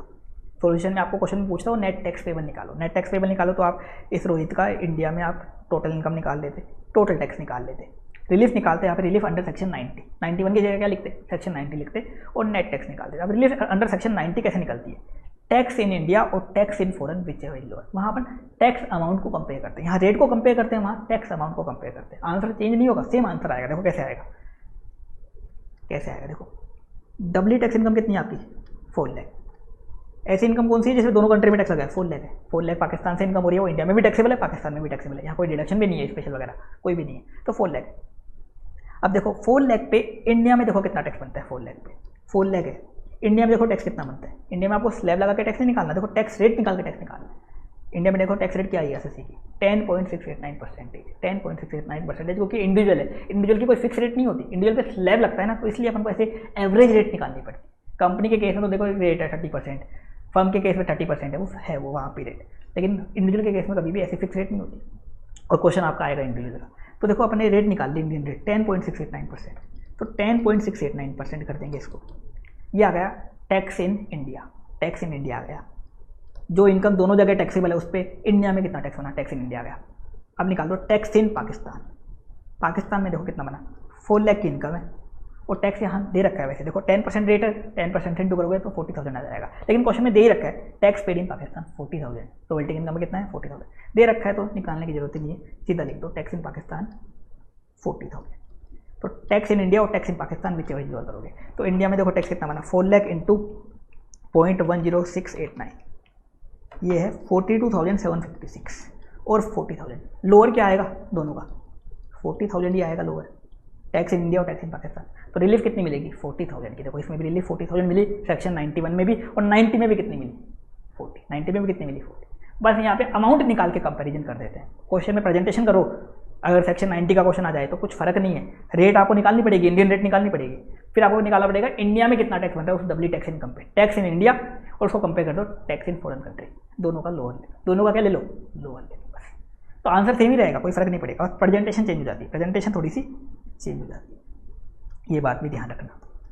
तो ये भी मैंने बता दिया आपको, सेक्शन 90 का क्वेश्चन आ जाता है तो आपको घबराने की बात नहीं है, सेम ऐसे ही सोल्व होता है, ऐसे ही चीज़ें करनी है आपको, सब चीज़ें यही निकालनी है, बस प्रेजेंटेशन थोड़ा सा चेंज हो जाएगा। अब देखो एग्जाम्पल 2 भी लिया मैंने, ऐसा मानो कि एग्जाम्पल 1 में जो पाकिस्तान वाली इनकम है ना, वो कौन सी इनकम है, royalty income from literary books है। कौन सी इनकम है, royalty income from literary books है। तो क्या होगा, इंडिया में जब उस बंदे का आप टोटल इनकम निकालोगे तो उसको डिडक्शन मिलेगा, लिटरेरी बुक्स का डिडक्शन कहाँ मिलता है 80 में, कितना मिला 3 लाख का मिल गया, टोटल इनकम हो गई 6 लाख, इंडिया में टैक्स निकाल दिया 33,800 का। अब देखो वर्किंग नोट पे डबली टैक्स इनकम निकालेंगे, ये चेंज हो जाएगी, कैसे होगी, पाकिस्तान में तो देखो ये इनकम टैक्सेबल हो गई 4 लाख, पाकिस्तान में तो 4 लाख टैक्सेबल हो गई, लेकिन इंडिया में इस लिटरेरी बुक्स की इनकम से आपको 3 लाख का क्या मिल गया, इस इनकम से, पाकिस्तान वाली इनकम से 3 लाख का स्पेशल डिडक्शन मिला है। स्पेशली किससे मिला है, इस डबली टैक्स इनकम से, स्पेशली किससे मिला है, इससे। तो इसको नेट कर देंगे, 4 लाख माइनस 3 लाख कर देंगे, 1 लाख की क्या आएगी आपकी डबली टैक्स इनकम। डबली टैक्स इनकम कितनी बची 1 लाख, क्योंकि इंडिया में देखो डबली टैक्स इनकम कितनी हुई है 4 लाख थी, लेकिन इंडिया में 3 लाख का डिडक्शन मिल गया, तो 1 लाख की टैक्सेबल हुई, पाकिस्तान में 4 हुई, इंडिया में 1 हुई, तो डबली टैक्स कितनी हुई 1, डबली टैक्स कितनी हुई 4 और 1 ही तो हुई। पाकिस्तान में 4 लाख टैक्सेबल हुए, इंडिया में 1 लाख हुए टैक्सेबल रॉयल्टी इनकम में से, तो डबली टैक्स कितना पे लगा, डबल टैक्स कितने पे लगा 1 पे लगा, तो 1 इसलिए लेते हैं अपन। तो कोई स्पेशल डिडक्शन है वो अपन उसमें हटा देते हैं, ओनली स्पेशल डिडक्शन जो स्पेशली उस इनकम से मिल रहा है। ये डबली टैक्स इनकम निकाल ली, इंडियन रेट फॉरेन रेट निकाल ली, रिलीफ आ जाएगी आपकी, रिलीफ यहाँ लेस करेंगे, नेट टैक्सेबल आ जाएगा। एक एग्जांपल 3 और लिया मैंने, ऐसा मानो एग्जांपल 1 में रोहित ने LIC का प्रीमियम पे किया था, LIC प्रीमियम पे किया था 1 लाख का, और रॉयल्टी की इनकम जो थी एग्जाम्पल 1 में, मतलब जो पाकिस्तान से इनकम थी वो नॉर्मल इनकम थी, क्योंकि एग्जाम्पल 1 में तो नॉर्मल थी, एग्जाम्पल 2 में लिया था मैंने रॉयल्टी की इनकम। तो एग्जाम्पल 3 में देखो इंडियन इनकम 5 लाख ले ली, पाकिस्तान की इनकम 4 लाख ले ली, GTI आई आपकी 9 लाख, GTI आपकी आ गई 9 लाख की। डिडक्शन दिया, देखो LIC का प्रीमियम पे किया, उसकी डिडक्शन आपको 80C में मिलती है, 1 लाख का डिडक्शन दिया, ये आ गई टोटल इनकम 8 लाख की। अब टोटल टैक्स इंडिया में निकाल दिया, अब रिलीफ निकालेंगे, बताओ डबली टैक्स इनकम कितनी लोगे हम, 4 लाख की लेंगे। 4 लाख क्यों लेंगे, पाकिस्तान में 4 लाख टैक्सेबल, इंडिया में 4 लाख टैक्सेबल। आप बोलोगे डिडक्शन मिला 80C का, 80C का डिडक्शन बताओ स्पेशल डिडक्शन है क्या, ये इस 4 लाख से मिला है क्या, बताओ, ये 80C का डिडक्शन स्पेशली इस 4 लाख वाली इनकम से मिला है क्या, फॉरेन वाली इनकम से, पाकिस्तान वाली इनकम से मिला है क्या, नहीं मिला। ये तो जनरल डिडक्शन है, अगर मान लो 4 लाख नहीं भी होते तो ये इससे मिल जाता, 5 लाख से मिल जाता। 4 लाख अगर नहीं भी होते तो 1 लाख किससे मिल जाता, 5 लाख से मिल जाता, इंडिया वाली इनकम से मिल जाता। तो स्पेशल डिडक्शन लेस करते हैं, जनरल कोई डिडक्शन होता है वो नहीं करते। स्पेशल डिडक्शन मतलब ऐसा डिडक्शन जो उस फॉरेन कंट्री वाली इनकम से मिला है, स्पेशली उस इनकम के कारण मिल रहा है, उस इनकम से मिल रहा है या उस इनकम के कारण मिल रहा है, वो डिडक्शन अपन नेट करते हैं, मतलब उसको लेस करते हैं, डबली टैक्स इनकम निकालते हैं। तो ये था एग्जाम्पल 3। अब आते हैं इस चैप्टर के सबसे इंपॉर्टेंट पॉइंट। इतना ज्ञान तो आप कहीं भी ले लोगे, इतना ज्ञान तो आपको सब जगह मिल जाएगा, लेकिन अब जो सबसे इंपॉर्टेंट पॉइंट है वो अब स्टार्ट होंगे इस चैप्टर के, जो आपको ध्यान से देखने, वो अपन देखेंगे एक एक करके।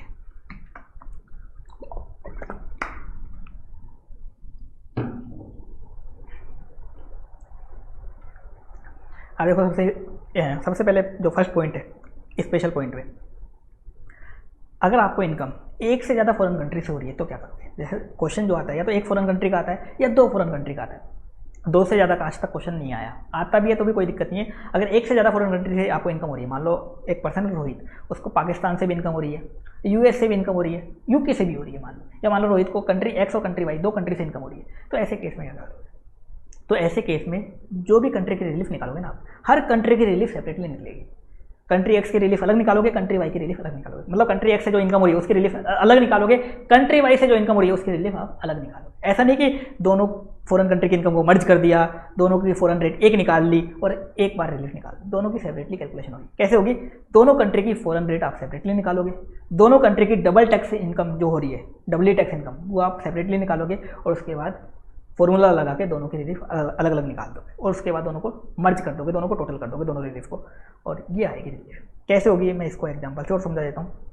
एक पर्सन है राज, उसको इनकम हो रही है, देखो एग्जांपल में 3 जगह से, इंडिया से तो हो रही है 5 लाख, इंडिया का रेजिडेंट है कोई दिक्कत नहीं है, US और UK से हो रही है, US से 6 लाख की हो रही है, UK से 3 लाख की, यूएस में उसने 1,20,000 का टैक्स पे कर दिया, यूके में 30,000 का टैक्स पे कर दिया।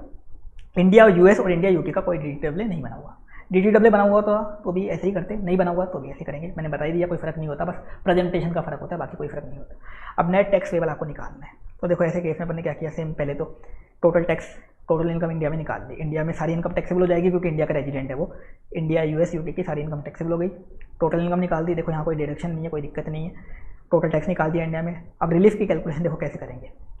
यूएस और यूके की जो भी डबली टैक्स इनकम हो रही है वो अपन सेपरेटली लेंगे। यूएस में 6 लाख और यूके में 3 लाख।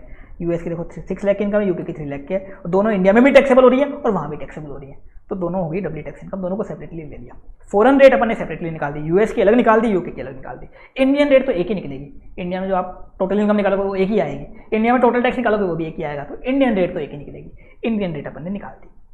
कंपैरिजन अपन ने सेपरेटली कर लिया, यूएस की इनकम के लिए अलग कर लिया, यूके की इनकम के लिए अलग कंपैरिजन कर लिया। फॉरेन रेट इंडियन रेट का जो कंपैरिजन करते हैं ना लोअर वाला, देखो अलग अलग कर लिया, और उसके बाद रिलीफ निकाल दी। यूएस की सेपरेट रिलीफ निकाल दी, यूके की अलग निकाल दी, यूएस की सेपरेट और यूके की सेपरेट, और उसके बाद दोनों को टोटल कर दिया। ये आ गई रिलीफ, और ये आपका रिलीफ का डिडक्शन आपको मिल गया। तो 2 कंट्री का क्वेश्चन है, या 3 कंट्री, मान लो 3 फॉरेन कंट्री की इनकम है, तो तीनों की सेपरेटली निकाल लेंगे, फिर लास्ट में टोटल कर देंगे। तीनों की सेपरेटली निकाल के लास्ट में टोटल कर देंगे। तो ये था 2 कंट्री का केस आ जाता है। तो 2 कंट्री के काफ़ी सारे केस होते हैं, कुछ लोग उसको मर्ज करके कर देते हैं, शॉर्टकट करने के चक्कर में पूरा आंसर आपका गलत हो जाएगा, आपको सेपरेटली करनी पड़ेगी। ये था first important special point. Second special point, double taxation relief question अगर आपको करना है तो आपको चैप्टर 6 से जो है डिडक्शन वाला जो चैप्टर है, चैप्टर 6 से जो डीडी का डिडक्शन वाला चैप्टर है, उसकी आपको कुछ डिडक्शन अच्छे से आनी चाहिए। अगर डिडक्शन नहीं आती तो आपकी डिडक्शन गलत हो जाएगी, टोटल इनकम गलत आएगी, सारा टैक्स आपका गलत निकलेगा, रिलीफ गलत निकलेगी, आपको नेट टैक्स पे गलत निकलेगा, आपको मार्क्स कुछ नहीं मिलेंगे। तो डिडक्शन आपको अच्छे से आनी चाहिए तो ही आपको मार्क्स मिलेंगे। डिडक्शन अगर आपने छोड़ दिया तो चैप्टर कुछ काम का नहीं है। अब कौन कौन सी डिडक्शन आपको आनी चाहिए? सबसे पहले ATC वाली। ATC कौन सा? PPF वगैरह में इन्वेस्टमेंट किया, LIC वगैरह का प्रीमियम पे किया, वो थी ATC। ATCCC वाली, पेंशन फंड ऑफ LIC में आपने इन्वेस्टमेंट किया, ATCCC वाली। ATD सबसे इंपॉर्टेंट है, ATD मेडिक्लेम वाली। मेडिक्लेम वाली अगर आपने मेडिकल इंश्योरेंस प्रीमियम पे किया है अपने खुद का या तो वाइफ वगैरह का या पेरेंट्स वगैरह का, तो ATD में कवर होता है। तो ATD वाली आपको अच्छे से आनी चाहिए। ATD में लोग एक गलती इसमें ज़्यादा कर देते हैं, पेरेंट्स नॉन रेजिडेंट होते हैं मान लो, और एज 60 ईयर से आपसे ज़्यादा होती है, तो वो उसको हाई डिडक्शन दे देते हैं। ऐसा नहीं होता। ATD में देखो 2 डिडक्शन होती है, 25,000 रुपये, 25,000 और एक 50,000।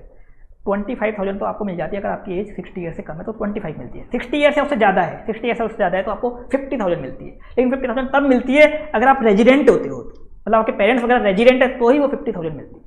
नॉन रेजिडेंट को हमेशा 25 ही मिलती है सेक्शन में। नॉन रेजिडेंट है, मान लो पेरेंट्स नॉन रेजिडेंट है तो उनको 25 ही मिलती है, चाहे उनकी एज 80 ईयर्स हो 90 ईयर्स हो, ये गलती कर देते हैं। ये छोटी सी गलती, इसमें ध्यान रखना।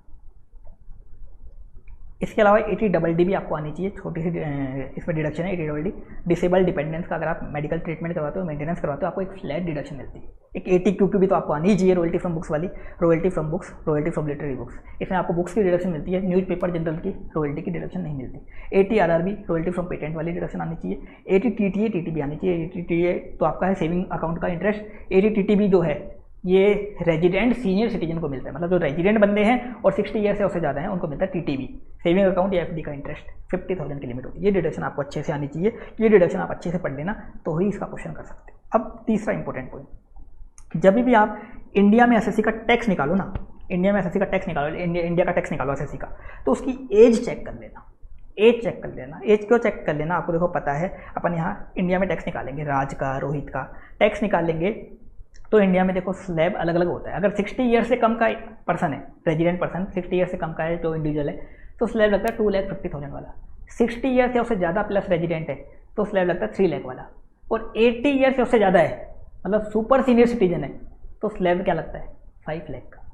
तो वो आप ध्यान दे देना एज कितनी है। क्वेश्चन में स्पेशली हमेशा एज आएगा। अगर एज नहीं दे रखी क्वेश्चन में तो अपन जनरल स्लैब लगा देते हैं 2,50,000 वाला, लेकिन एज दे रखी है तो एज देख लेना और एज के अकॉर्डिंग स्लैब लगाना। अगर आपने गलत स्लैब लगा दिया, आपका टैक्स गलत हो जाएगा, रिलीफ गलत हो जाएगी, नेट टैक्स सब गलत हो जाएगा। तो ये ध्यान रखना, एज जरूर चेक करनी है आपको। सबसे पहले एज को गोला लगा लेना क्वेश्चन में कि एज क्या है, और हमेशा क्वेश्चन में आपको एज मिलेगी।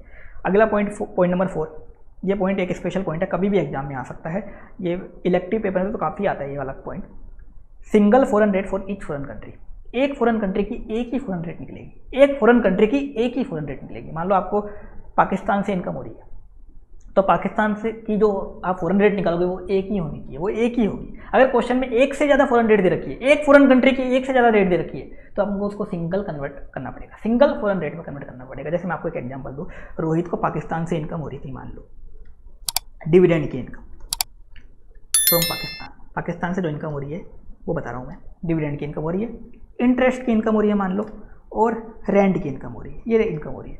डिविडेंड की इनकम हो रही है मान लो 2 लाख की, इंटरेस्ट की भी मान लो 2 लाख की हो रही है, और रेंट की हो रही है 1 लाख की। ये पाकिस्तान से रोहित को इनकम हो रही है। क्वेश्चन में दे रखा है, ये क्वेश्चन में उसकी इनकम अलग अलग इनकम दे रखी है रोहित की पाकिस्तान से, और इस पर टैक्स रेट भी बता रखी है आपको कि पाकिस्तान में जो टैक्स रेट है, डिविडेंड पे तो है मान लो 10% है, इंटरेस्ट पे मान लो 20% है, और रेंट पे है मान लो 30%। ये टैक्स रेट दे रखी है, तीन टैक्स रेट दे रखी है पाकिस्तान की। आपको तीनों टैक्स रेट लेके, पाकिस्तान की तीनों फॉरेन रेट लेके क्वेश्चन सोल्व नहीं करना कि आप सोचो कि चलो तीनों रेट से कंपेयर कर लेंगे, लोअर कर लेंगे, ऐसा नहीं करना। एक कंट्री की एक फॉरेन रेट रहेगी, एक कंट्री की एक फॉरेन रेट रहेगी, तो कैसे निकालोगे? फॉरेन रेट निकालने का फॉर्मूला है foreign tax upon foreign income. क्या है foreign tax upon foreign income? वो फॉर्मूला क्यों लिखा है मैंने, उससे आप सिंगल रेट निकाल सकते हो। कैसे?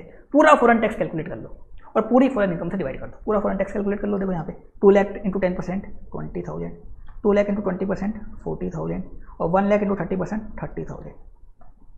ये आ गया आपका 90,000 का फॉरेन टैक्स। ये आ गया पाकिस्तान का टैक्स। कितना आया? 90,000। कभी कभी क्वेश्चन में लिख के नहीं देता कि फॉरेन टैक्स कितना है, आप कैलकुलेट करना पड़ता है। तो 90,000 का टैक्स आ गया। पाकिस्तान में मान लो सरचार्ज सेस कुछ नहीं लगता, क्वेश्चन में नहीं दे रखा तो अपन लगाएंगे भी नहीं। ऐसा मत सोचना कि क्वेश्चन में दे रखा है तो ही लगाएंगे अपन, नहीं दे रखा तो ऐसा मत करना कि इंडिया वाला लगा दो आप। कुछ लोग ये इतना स्पेशल दिमाग लगा देते हैं कि इंडिया का सरचार्ज ऐड कर देते हैं, इंडिया का सेस ऐड कर देते हैं। इतना दिमाग मत लगा देना।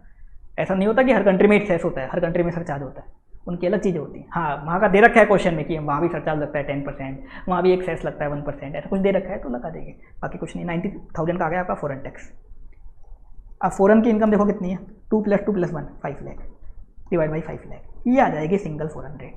पाकिस्तान की एक फॉरेन रेट आ जाएगी। ये देख लेना, इसका एक क्वेश्चन बैंक में भी डाला है मैंने, जो पहले एग्जाम में भी आ चुका, और इसमें सबने गलती करी थी, तो इसको ध्यान से देख लेना। अगर मल्टीपल फॉरेन रेट दे रखी है एक कंट्री की, तो एक कंट्री की एक ही फॉरेन रेट रहेगी, एक कंट्री की सिंगल फॉरेन रेट। अब अगला पॉइंट है, ये भी इंपॉर्टेंट पॉइंट है। आपको जो कैलकुलेशन करनी है, आपको इंडिया में देखो टोटल इनकम निकालनी है, इंडिया में टोटल टैक्स निकालना है, और नेट टैक्स पेबल भी कहाँ निकाल रहे हो आप? इंडिया में निकाल रहे हो। इंडिया में आप कैलकुलेशन कर रहे हो, इंडिया का एक्ट फॉलो कर रहे हो, तो इंडिया में आप टैक्स दोगे या टैक्स की कैलकुलेशन करोगे, बताओ किस में करोगे? रुपीज़ में करोगे। अब फॉरेन कंट्री से तो आपको इनकम फॉरेन करेंसी में भी हो सकती है। मान लो रोहित को यूएस से जो इनकम हो रही है, रॉयल्टी की इनकम हो रही है, वो हो रही है $5,000 की, डॉलर में हो सकती है, यूएस से डॉलर में हो सकती है, पाकिस्तान से पाकिस्तान की जो करेंसी है पाकिस्तान रुपीज़, उसमें हो सकती है इनकम। तो आपको उस इनकम को क्या करना पड़ेगा, जो आपको यूएस से डॉलर में इनकम हो रही है उसको आपको रुपीज़ में कन्वर्ट करना पड़ेगा। फॉरेन करेंसी में अगर आपको क्वेश्चन में इनकम दे रखी है, रोहित को $5,000 की यूएस से रॉयल्टी की इनकम हुई, आपको उसको रुपीज़ में कन्वर्ट करके दिखाना पड़ेगा। इनकम निकालते वक्त भी और टैक्स निकालते वक्त भी रुपीज़ में कन्वर्ट करना पड़ेगा। आप रुपीज़ में कैसे कन्वर्ट करोगे? आपको क्वेश्चन में कन्वर्जन रेट दे रखी होगी। कन्वर्जन रेट कैसे दे रखी होगी? $1 = ₹80 दे दी मान लो, तो $5,000 को 80 से इंटू कर दिया, $5,000 इंटू 80 कर दिया, ये आपका आ गया 4 lakh rupees. 4 lakh rupees use कर देंगे। तो एक कन्वर्जन रेट दे रखी है क्वेश्चन में, 1 कन्वर्जन रेट दे रखी है, तो कोई दिक्कत नहीं है, उसी रेट को यूज़ कर लेंगे। क्वेश्चन में दे रखा है $1 = ₹80, तो इसी को यूज़ करके कन्वर्ट करके क्वेश्चन कर लेंगे, कोई दिक्कत नहीं है। लेकिन क्वेश्चन में आपको काफ़ी सारी कन्वर्जन रेट दे रखी है। आपको दे रखा है कि ईयर स्टार्टिंग पे कन्वर्जन रेट थी $1 = ₹70, ईयर मिड में रेट थी $1 = ₹72, ईयर एंड पे रेट है मान लो $1 = ₹80। अब बताओ कौन सी रेट से कन्वर्ट करोगे? काफ़ी सारी रेट दे रखी है। अब फॉरेन करेंसी में आपको इनकम भी दे रखी है, रेंट वगैरह की, रॉयल्टी वगैरह की इनकम यूएस से हो रही है, डॉलर में दे रखी है। कौन सी रेट से कन्वर्ट करोगे? तो आपको लगाना पड़ेगा रूल 115। रूल 115 इनकम टैक्स का रूल है, रूल 115 ये लगाना पड़ेगा। अब ये रूल कहाँ पढ़ेंगे अपन?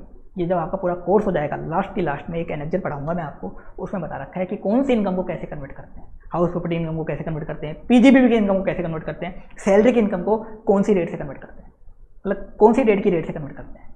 स्टार्टिंग की रेट लेते हैं, मंथ की एंड की रेट लेते हैं, या ईयर एंड की रेट लेते हैं, किससे कन्वर्ट करते हैं? जनरली अपन ईयर एंड की रेट लेते हैं, लेकिन इस रूल में काफ़ी अलग अलग पॉइंट दे रखे हैं, वो अपन को पढ़ने पड़ेंगे। तो मल्टीपल कन्वर्जन रेट दे रखी है, तो अपन को रूल 115 आना चाहिए, जो अपन एनेक्जर में लास्ट में देखेंगे, तब आपको समझ में आ जाएगा, वो मैं आपको बता दूंगा एनेक्जर में। ये था 5th पॉइंट, स्पेशल पॉइंट था। 6th पॉइंट, अगला पॉइंट, ये भी ध्यान देना, ये भी ध्यान देना जरूरी है, क्योंकि इंस्टीट्यूट आपको पता है हवा में कॉपी चेकिंग करता है, तो ये ध्यान देना जरूरी है। क्या है, जनरली इंस्टीट्यूट क्या करता है, जब भी इंडियन रेट निकालता है, फॉरेन रेट निकालता है, तो 3 डेसिमल तक निकालता है, 3 डेसिमल तक निकालता है 99% केस में। 3 डेसिमल तक निकालता है, तो भी अपन भी क्या करेंगे 3 डेसिमल तक निकालेंगे। मैंने ऊपर एग्जाम्पल में भी देखो रेट 3 डेसिमल में निकालिए, देखो 17.271%। तो जहाँ भी डेसिमल आ रहा है रेट निकालने में, इंडियन रेट फॉरेन रेट निकालने में डेसिमल आ रहा है, तो 3 डेसिमल तक अपन को निकालनी है। इंस्टीट्यूट जनरली 3 डेसिमल में निकालता है। 3 डेसिमल में करोगे आपका आंसर पूरा का पूरा एग्जैक्ट इंस्टीट्यूट से मैच हो जाएगा और आपके मार्क्स बिल्कुल नहीं कटेंगे। अब सबसे खतरनाक पॉइंट आ रहा है जिसमें पूरा इंडिया गलती करता है, gross up of income. Gross up of income ये मान लो पूरा इंडिया गलत करता है, चाहे रैंक 1 वाला हो चाहे फेल वाला स्टूडेंट हो, सब गलती करते हैं इसमें। कैसे गलती करते हैं तो देखो क्वेश्चन में मैं आपको ऊपर ले चलता हूँ, आपको समझ में आ जाएगा। ऊपर एग्जाम्पल में ले चलता हूँ, मैंने ऊपर एग्जाम्पल बना रखे हैं ना। यहाँ देखो आपको दे रखा है income earn in Pakistan 4 lakh, tax paid in Pakistan या टैक्स डिडक्टेड इन पाकिस्तान 40,000। कुछ लोग क्या कर देते हैं इसको 4 लाख प्लस 40,000, 4 लाख 40,000 करके यहाँ दिखा दिया सॉल्यूशन में फॉरेन इनकम। कुछ लोग क्या करते हैं 4 लाख इनकम थी, 40,000 का टैक्स कटा तो 360 दिखा दिया यहाँ पे इनकम, ये दिखा दिया। ये दोनों ही गलत है। क्या गलत है कैसे गलत है अभी आपको समझ में आ जाएगा। तो देखो सबसे पहले तो एक जनरल चीज़ बताता हूँ आपको, जो आपने सी एंटर में पढ़ रखी है तो अच्छी बात है, नहीं पढ़ रखी तो आप समझना। जब भी अपन टोटल इनकम निकालते हैं, कंप्यूटेशन करते हैं ना, तो अपन जहाँ पे जो इनकम लेते हैं ना, ये इंडिया की फॉरेन की, सब ग्रोस इनकम लेते हैं। मतलब अगर आपका इसमें से टीडीएस कटा हुआ है या टैक्स कटा हुआ है तो ऐसा नहीं कि काटने के बाद की लेते हैं। मान लो इंडिया की 5 लाख की इनकम है और इसमें से 50,000 का आपका टैक्स कटा हुआ है तो 450 नहीं लेते अपन, पूरी ग्रोस 5 लाख लेते हैं। टैक्स काटने से पहले की इनकम लेते हैं, मतलब ग्रोस इनकम लेते हैं। टीडीएस कटा हुआ है, टैक्स कटा हुआ है तो उसको लेस करने के बाद नहीं लेते, ग्रोस इनकम लेते हैं। टीडीएस टीसीएस कब लेस करते हैं? जब आप लास्ट में पूरा टैक्स निकाल लेते हो, नेट टैक्स, उसमें से आपको टीडीएस टीसीएस का रिफंड क्रेडिट मिल जाता है, एक तरीके से उसका डिडक्शन मिल जाता है। वो तो अपन यहाँ लेस करते हैं टीडीएस टीसीएस। तो ऊपर क्या लेते हैं अपन? ग्रोस इनकम लेते हैं, क्योंकि टैक्स तो अपन पूरी ग्रोस इनकम पे निकालेंगे ना। तो अगर आपका टीडीएस टीसीएस कटा हुआ है तो अपन क्या लेते हैं? ग्रोस इनकम लेते हैं। अब ग्रोस अप करना कब होता है कब नहीं होता, तो ध्यान से सुनना, इसमें ये दिमाग में आपको फिट करना पड़ेगा ये बात। अगर क्वेश्चन में आपको इनकम वर्ड दे रखा है, क्या वर्ड दे रखा है? Income word. देखो इनकम वर्ड, यहाँ क्या वर्ड दे रखा है? Income earn in Pakistan, income word दे रखा है, इनकम वर्ड दे रखा है। या क्वेश्चन में आपको ग्रोस वर्ड दे रखा है, मान लो क्वेश्चन में दे दिया अमाउंट रिसीव्ड और ब्रैकेट में दे दिया ग्रोस, ग्रोस दे दिया, ऐसे ब्रैकेट में दे देगा ग्रोस, या इनकम रिसीव्ड ब्रैकेट में दे देगा ग्रोस, या इनकम ब्रैकेट में दे देगा ग्रोस। तो या तो इनकम वर्ड दे रखा है या ग्रोस वर्ड, एक वर्ड देगा, या तो इनकम दे देगा या ग्रोस दे देगा। इसका मतलब वो इनकम ऑलरेडी क्या ग्रोस अप है, ऑलरेडी ग्रोस अप है। आपको ना तो उसमें कुछ ऐड करना ना कुछ लेस करना। तो 4 लाख की जो पाकिस्तान की इनकम है ना, पूरी ग्रोस इनकम है, इसमें कुछ ऐड लेस नहीं करना। इनकम वर्ड या रिसीव, क्या इनकम वर्ड दे दे या ग्रोस वर्ड दे दे, इनकम वर्ड दे दे या ग्रोस वर्ड दे दे, क्या वर्ड दे दे? इनकम या ग्रोस। तो ग्रोस अप है, आपको कुछ भी उसमें ऐड लेस नहीं करना, कुछ भी ऐड लेस नहीं करना। लेकिन मान लो आपको क्वेश्चन में क्या दे रखा होता है, यहाँ पे इसी क्वेश्चन में मान लो आपको दे रखा होता amount received in Pakistan 4 lakh, ये दे रखा होता। इनकम अर्न नहीं देता, अमाउंट रिसीव्ड, क्या वर्ड दे रखा होता? अमाउंट रिसीव्ड, मतलब क्या? Received word. क्या बोल? Received, only received word, only received word, only received word दे रखा होता कि इंटरेस्ट रिसीव्ड, डिविडेंड रिसीव्ड, तो रिसीव्ड वर्ड दे रखा होता। डिविडेंड कुछ भी, मतलब received word, only received word दे रखा होता। तो क्या है ये? इनकम, नेट इनकम है। 4 लाख क्या है? Net income. आपको क्या करना पड़ेगा? इसको ग्रोसअप करना पड़ेगा। ग्रोसअप कैसे? ये नेट है, ये टीडीएस लेस करने के बाद या टैक्स लेस करने के बाद की है, तो इसमें जो आपका टैक्स कटा हुआ है उसको आपको ऐड बैक करना पड़ेगा। 4 लाख प्लस 40, आपकी ग्रोस इनकम कितनी आएगी? 440। तो इनकम फ्रॉम पाकिस्तान कितनी हो जाएगी? 440। कितनी हो जाएगी? 440। तो इनकम वर्ड या ग्रोस वर्ड दे दे तो इनकम ऑलरेडी ग्रोस हो रखी है, आपको कुछ ऐड लेस नहीं करना। लेकिन रिसीव्ड वर्ड दे दे, ओनली क्या वर्ड दे दे? Received word. क्या वर्ड दे दे? Received word. तो आपको उसको क्या करना पड़ेगा? उसमें जो भी आपका टैक्स कटा हुआ है वो आपको ऐड बैक करना पड़ेगा, जो भी टीडीएस कटा हुआ ऐड बैक करना पड़ेगा, यहाँ दिखाना पड़ेगा। अब इसमें देखो इंस्टीट्यूट कहाँ खेलता है ज़्यादा, वो और बताता हूँ। इसमें एक चीज़ और बताता हूँ, वो नीचे आओ, नीचे बता दूंगा मैं। ये था अपना पॉइंट, ये वाला पॉइंट नंबर 7। तो क्वेश्चन में देखो ये ग्रोसिंग आपको करनी पड़ेगी।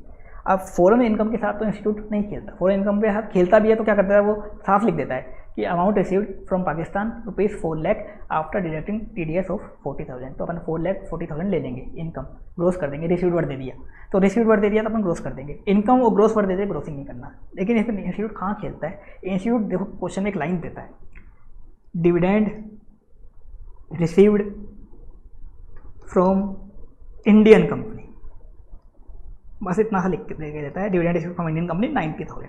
एक एग्जांपल ले रहा हूँ मैं, dividend received from Indian company. Dividend received या interest received, mainly institute dividend में खेलता है, कभी कभी इंटरेस्ट में भी खेल देता है। तो डिविडेंड रिसीव्ड वर्ड दे देता है या इंटरेस्ट रिसीव्ड दे देता है, मतलब ओनली रिसीव्ड वर्ड देता है। उसमें ना तो इनकम वर्ड देता है ना ग्रोस वर्ड, उस लाइन में ना तो इनकम वर्ड होता है ना ग्रोस वर्ड होता है, क्या होता है? रिसीव्ड वर्ड होता है। तो dividend received from Indian company या interest received from Indian company, ये वर्ड दे देता है। बस इतना सा लिखता है।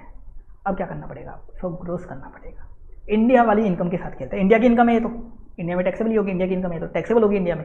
अब डिविडेंड की इनकम है, वो ये नहीं बताता कितना टैक्स कटा, कुछ नहीं बताता, आपको खुद दिमाग लगाना पड़ेगा। आपको सोचना पड़ता है हाँ यार डिविडेंड तो ऐसी इनकम है जिसमें टीडीएस कटता है। कौन से सेक्शन में? 194 में। किस रेट से कटता है? 10%। आपको टीडीएस के प्रोविजन भी आने चाहिए। ऐसे ही आपको देखना पड़ेगा हाँ इंटरेस्ट में टीडीएस करता है 194A में, 194A में टीडीएस करता है इंटरेस्ट 10%, वो आपको सोचना पड़ता है। तो dividend received from Indian company इतनी लाइन देगा। आपको कितनी लेनी है? जब आप इंडिया में इनकम निकालोगे तो जब आप अदर सोर्स में इनकम दिखाओगे डिविडेंड की इनकम कितनी लोगे आप? 90,000 नहीं लोगे? 90,000 इंटू 100/90, ये कितनी है? 90, क्योंकि इसमें 10% टीडीएस कट चुका। तो डिवाइड कर दिया 90 से, इंटू कर दिया 100, इसको ग्रोस कर लिया, कितनी आ गई है? 1 लाख। 1 लाख में आपका 10% टीडीएस कट गया, 90,000 मिला हुआ है। इंस्टीट्यूट इतनी सी लाइन देता है और इतना दिमाग आपको लगाना पड़ता है, और ये नहीं करते पूरा आंसर आपका गलत। फिर आपकी इनकम गलत, टैक्स गलत, आपकी रिलीफ गलत, नेट टैक्स गलत, आपको 0 नंबर मिलते हैं। इतनी सी एक गलती है और इंस्टीट्यूट ऐसे खेलते हैं। और ये किसमें खेलता है? Dividend received. आज तक 2 बार क्वेश्चन आए, दोनों बार हमेशा किसमें खेला है? इंस्टीट्यूट ने, डिविडेंड रिसीव्ड। इतनी सी लाइन थी, तो ये बात आप दिमाग में फिट कर लेना, अब आपकी कभी गलती नहीं होगी। ये इसी में डबल टैक्सेशन रिलीफ में होता है ये काम, ग्रोथ वाला काम। बाकी टोटल इनकम वाला जो क्वेश्चन आता है उसमें इंस्टीट्यूट ऐसे खेलता नहीं है। कभी कभी खेलना चाहे तो वहाँ भी खेल सकता है, इंटर में भी करता था ऐसे इंस्टीट्यूट, लेकिन यहाँ डबल टैक्सेशन रिलीफ में इंस्टीट्यूट जरूर ये काम करता है, ऐसी हरकत इंस्टीट्यूट जरूर करता है। तो ये ध्यान रखना, dividend received, interest received word दिखे ना तो आपको सावधान होना है वहाँ पे तुरंत। क्वेश्चन में खाली दे रखा होता डिविडेंड फ्रॉम इंडियन कंपनी, तो नहीं होता ऐसा, तो आपको ग्रोथ करने की कोई रिक्वायरमेंट नहीं है। तो डिविडेंड वर्ड है खाली, मैंने बोला रिसीव्ड वर्ड। ऐसे क्वेश्चन में दे रखा है इंटरेस्ट फ्रॉम बैंक या इंटरेस्ट फ्रॉम अदर पर्सन ने कुछ भी दे रखा है इंटरेस्ट, तो कुछ नहीं करना। इंटरेस्ट रिसीव्ड वर्ड दे दे तो आपको सावधान होना है। फिर आपको क्वेश्चन में अगर रेट वगैरह कुछ नहीं दे रखी टीडीएस की, फिर भी आपको ग्रोथ करना है। पहले तो ऐसे केस में इंस्टीट्यूट अल्टरनेट आंसर दे देता था कि आप अज्यूम कर लिया आपने कि ग्रोथ इनकम, लेकिन अब ऐसा नहीं करता। तो आपको ग्रोथ करना है, ध्यान देना, ग्रोथ आपको करना पड़ेगा। ये पॉइंट अच्छे से देख लेना, इसके काफ़ी सारे क्वेश्चन है, मैंने सारे पॉइंट आपको बता रहा हूँ। आपके क्वेश्चन बैंक के A to Z क्वेश्चन हो जाएंगे। क्लास में तो मैंने सारे क्वेश्चन करवा ही दिया आपको, लेकिन जिन्होंने क्लास नहीं देख रखी तो वो समझ जाए तो उससे भी वो क्वेश्चन कर सकता है ऐसे देख के। अगला पॉइंट है पॉइंट नंबर 8, ये भी एक काम का पॉइंट है। जब आप इंडिया में टैक्स निकालोगे, इंडिया में उस पर्सन की इनकम निकाल रहे हो, इंडिया में अपन इनकम निकालेंगे ना उस पर्सन की स्टार्टिंग में, टोटल इनकम इंडिया में निकालेंगे, फिर टोटल टैक्स इन इंडिया निकालेंगे। जब आप इंडिया में इनकम और इंडिया में टैक्स निकालोगे, उस वक्त जो भी फॉरेन के टैक्स लो हैं, क्वेश्चन में मान लो फॉरेन टैक्स लो की कुछ बात लिखी हुई है, वो सब इररेलेवेंट कैसे हैं? मान लो क्वेश्चन में दे रखा है कि पाकिस्तान से मान लो आपको रेंट की इनकम हो रही है, हाउस प्रॉपर्टी का रेंट मिल रहा है, लेकिन क्वेश्चन में दे रखा है कि हाउस प्रॉपर्टी के रेंट से पाकिस्तान में म्यूनसिपल टैक्स का डिडक्शन नहीं मिलता या पाकिस्तान में स्टैंडर्ड डिडक्शन नहीं मिलता, ऐसा लिखा है क्वेश्चन में। आपको फर्क नहीं पड़ना चाहिए। जब आप इंडिया में टैक्स निकालोगे, इंडिया में आप म्यूनसिपल टैक्स का डिडक्शन दोगे। क्यों दोगे? इंडिया में म्यूनसिपल टैक्स अगर आप पे कर देते हो तो डिडक्शन मिल जाता है, पेड बेसिस पे मिल जाता है, तो वो दे दोगे। इंडिया में जब आप इनकम निकालोगे तो हाउस प्रॉपर्टी की इनकम से जो रेंट मिल रहा है, हाउस प्रॉपर्टी का रेंट, उससे आपको 30% की स्टैंडर्ड डिडक्शन आप दे दो। आपको फॉरेन टैक्स लॉ से मतलब नहीं है, पाकिस्तान में कुछ भी हो उससे मतलब नहीं है। ऐसे ही मान लो क्वेश्चन में लिखा हुआ है पाकिस्तान में आपको 2 लाख का बिजनेस लॉस हो रहा है। अब क्वेश्चन में लिखा हुआ है कि 2 लाख का बिजनेस लॉस पाकिस्तान में सेट ऑफ नहीं हो सकता, पाकिस्तान के लोग के अकॉर्डिंग सेट ऑफ नहीं हो सकता। आपको मतलब ही नहीं है पाकिस्तान का क्या लो है। जब आप इंडिया में इनकम निकालोगे तो अगर इंडिया में मान लो उसकी इनकम हो सबसे सीखी तो 2 लाख का business loss upon set of कर देंगे, क्योंकि इंडिया में तो सेट ऑफ हो सकता है। इंडिया में ऐसा थोड़ी लिखा हुआ है कि फॉरेन कंट्री का लॉस सेट ऑफ नहीं होता, सेट ऑफ हो सकता है तो कर देंगे। तो जब भी आप इनकम और टैक्स इंडिया में निकालो तो फॉरेन टैक्स लॉ से आपको मतलब नहीं है, आपको तो इंडिया के लॉ के अकॉर्डिंग चलना है। फॉरेन टैक्स लॉ में कुछ भी हो फॉरेन में, इंडिया में तो आपको हाउस प्रॉपर्टी से डिडक्शन मिल भी जाता है, इंडिया में आपका फॉरेन कंट्री का लॉस वगैरह वो सेट ऑफ हो जाता है, वो आप कर देंगे। इसके अलावा कभी कोई क्वेश्चन दे देता है कि फॉरेन कंट्री तो जो है वो तो फॉलो करती है कैलेंडर ईयर, जबकि इंडिया में क्या फॉलो होता है आपको पता है, प्रीवियस ईयर, मतलब एक तरीके से फाइनेंशियल ईयर फॉलो होता है, और फॉरेन कंट्री फॉलो करती है कैलेंडर ईयर। टैक्स निकालने के लिए क्या फॉलो करती है फॉरेन कंट्री? Calendar year. तो आप बताओ क्या करोगे? इंडिया में टैक्स निकालोगे, इंडिया में इनकम लोगे तो कौन सी लोगे? फाइनेंशियल ईयर की लोगे। किसके लोगे? Financial year. फॉरेन कंट्री के लोग से मतलब नहीं है अपन को, अपन तो इंडिया में जो फाइनेंशियल ईयर है अपना, या मतलब जो प्रीवियस ईयर है, फाइनेंशियल ईयर कुछ भी बोल दो, वो फाइनेंशियल ईयर है उसकी इनकम लेंगे, कैलेंडर ईयर की नहीं ले लेंगे अपन। फॉरेन टैक्स लॉ अपन को मतलब ही नहीं है, अपन तो इंडिया में जो प्रोविजन है उसके अकॉर्डिंग इंडिया का टैक्स निकालेंगे, उसके अकॉर्डिंग इंडिया की टोटल इनकम निकालेंगे। ये बात ध्यान रखना। कभी आप फॉरेन टैक्स लॉ इंडिया में अप्लाई कर दो, और इंडिया में अप्लाई मत कर देना। इंडिया की इनकम निकालते वक्त, इंडिया का टैक्स निकालते वक्त वो मत लगा देना, वो बस फॉरेन कंट्री का टैक्स निकालते वक्त, फॉरेन कंट्री की इनकम निकालते वक्त काम आते हैं, इंडिया में काम नहीं आएंगे वो अपने।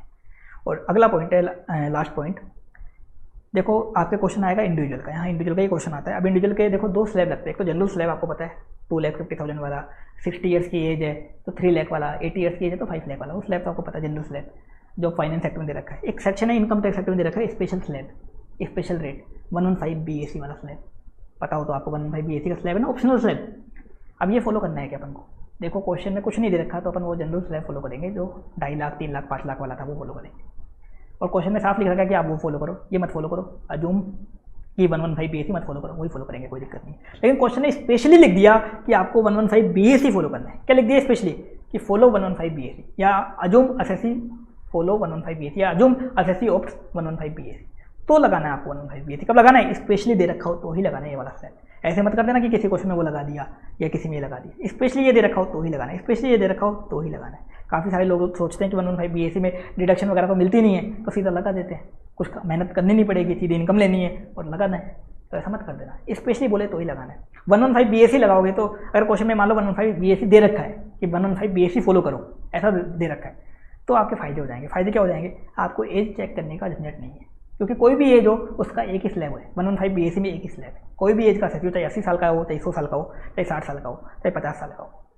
दूसरा 115 BAC फॉलो करते हो ना तो एक फ़ायदा हो रहा है, आपको डिडक्शन वगैरह मिलती ही नहीं है। 115 BAC में आपको पता है कुछ 1-2 गिनती चुनती की फालतू डिडक्शन मिलती है, बाकी कोई डिडक्शन चैप्टर 6 की नहीं मिलती। ये कोई डिडक्शन आपके काम की नहीं है, ये वाली कोई भी डिडक्शन आपके काम की नहीं।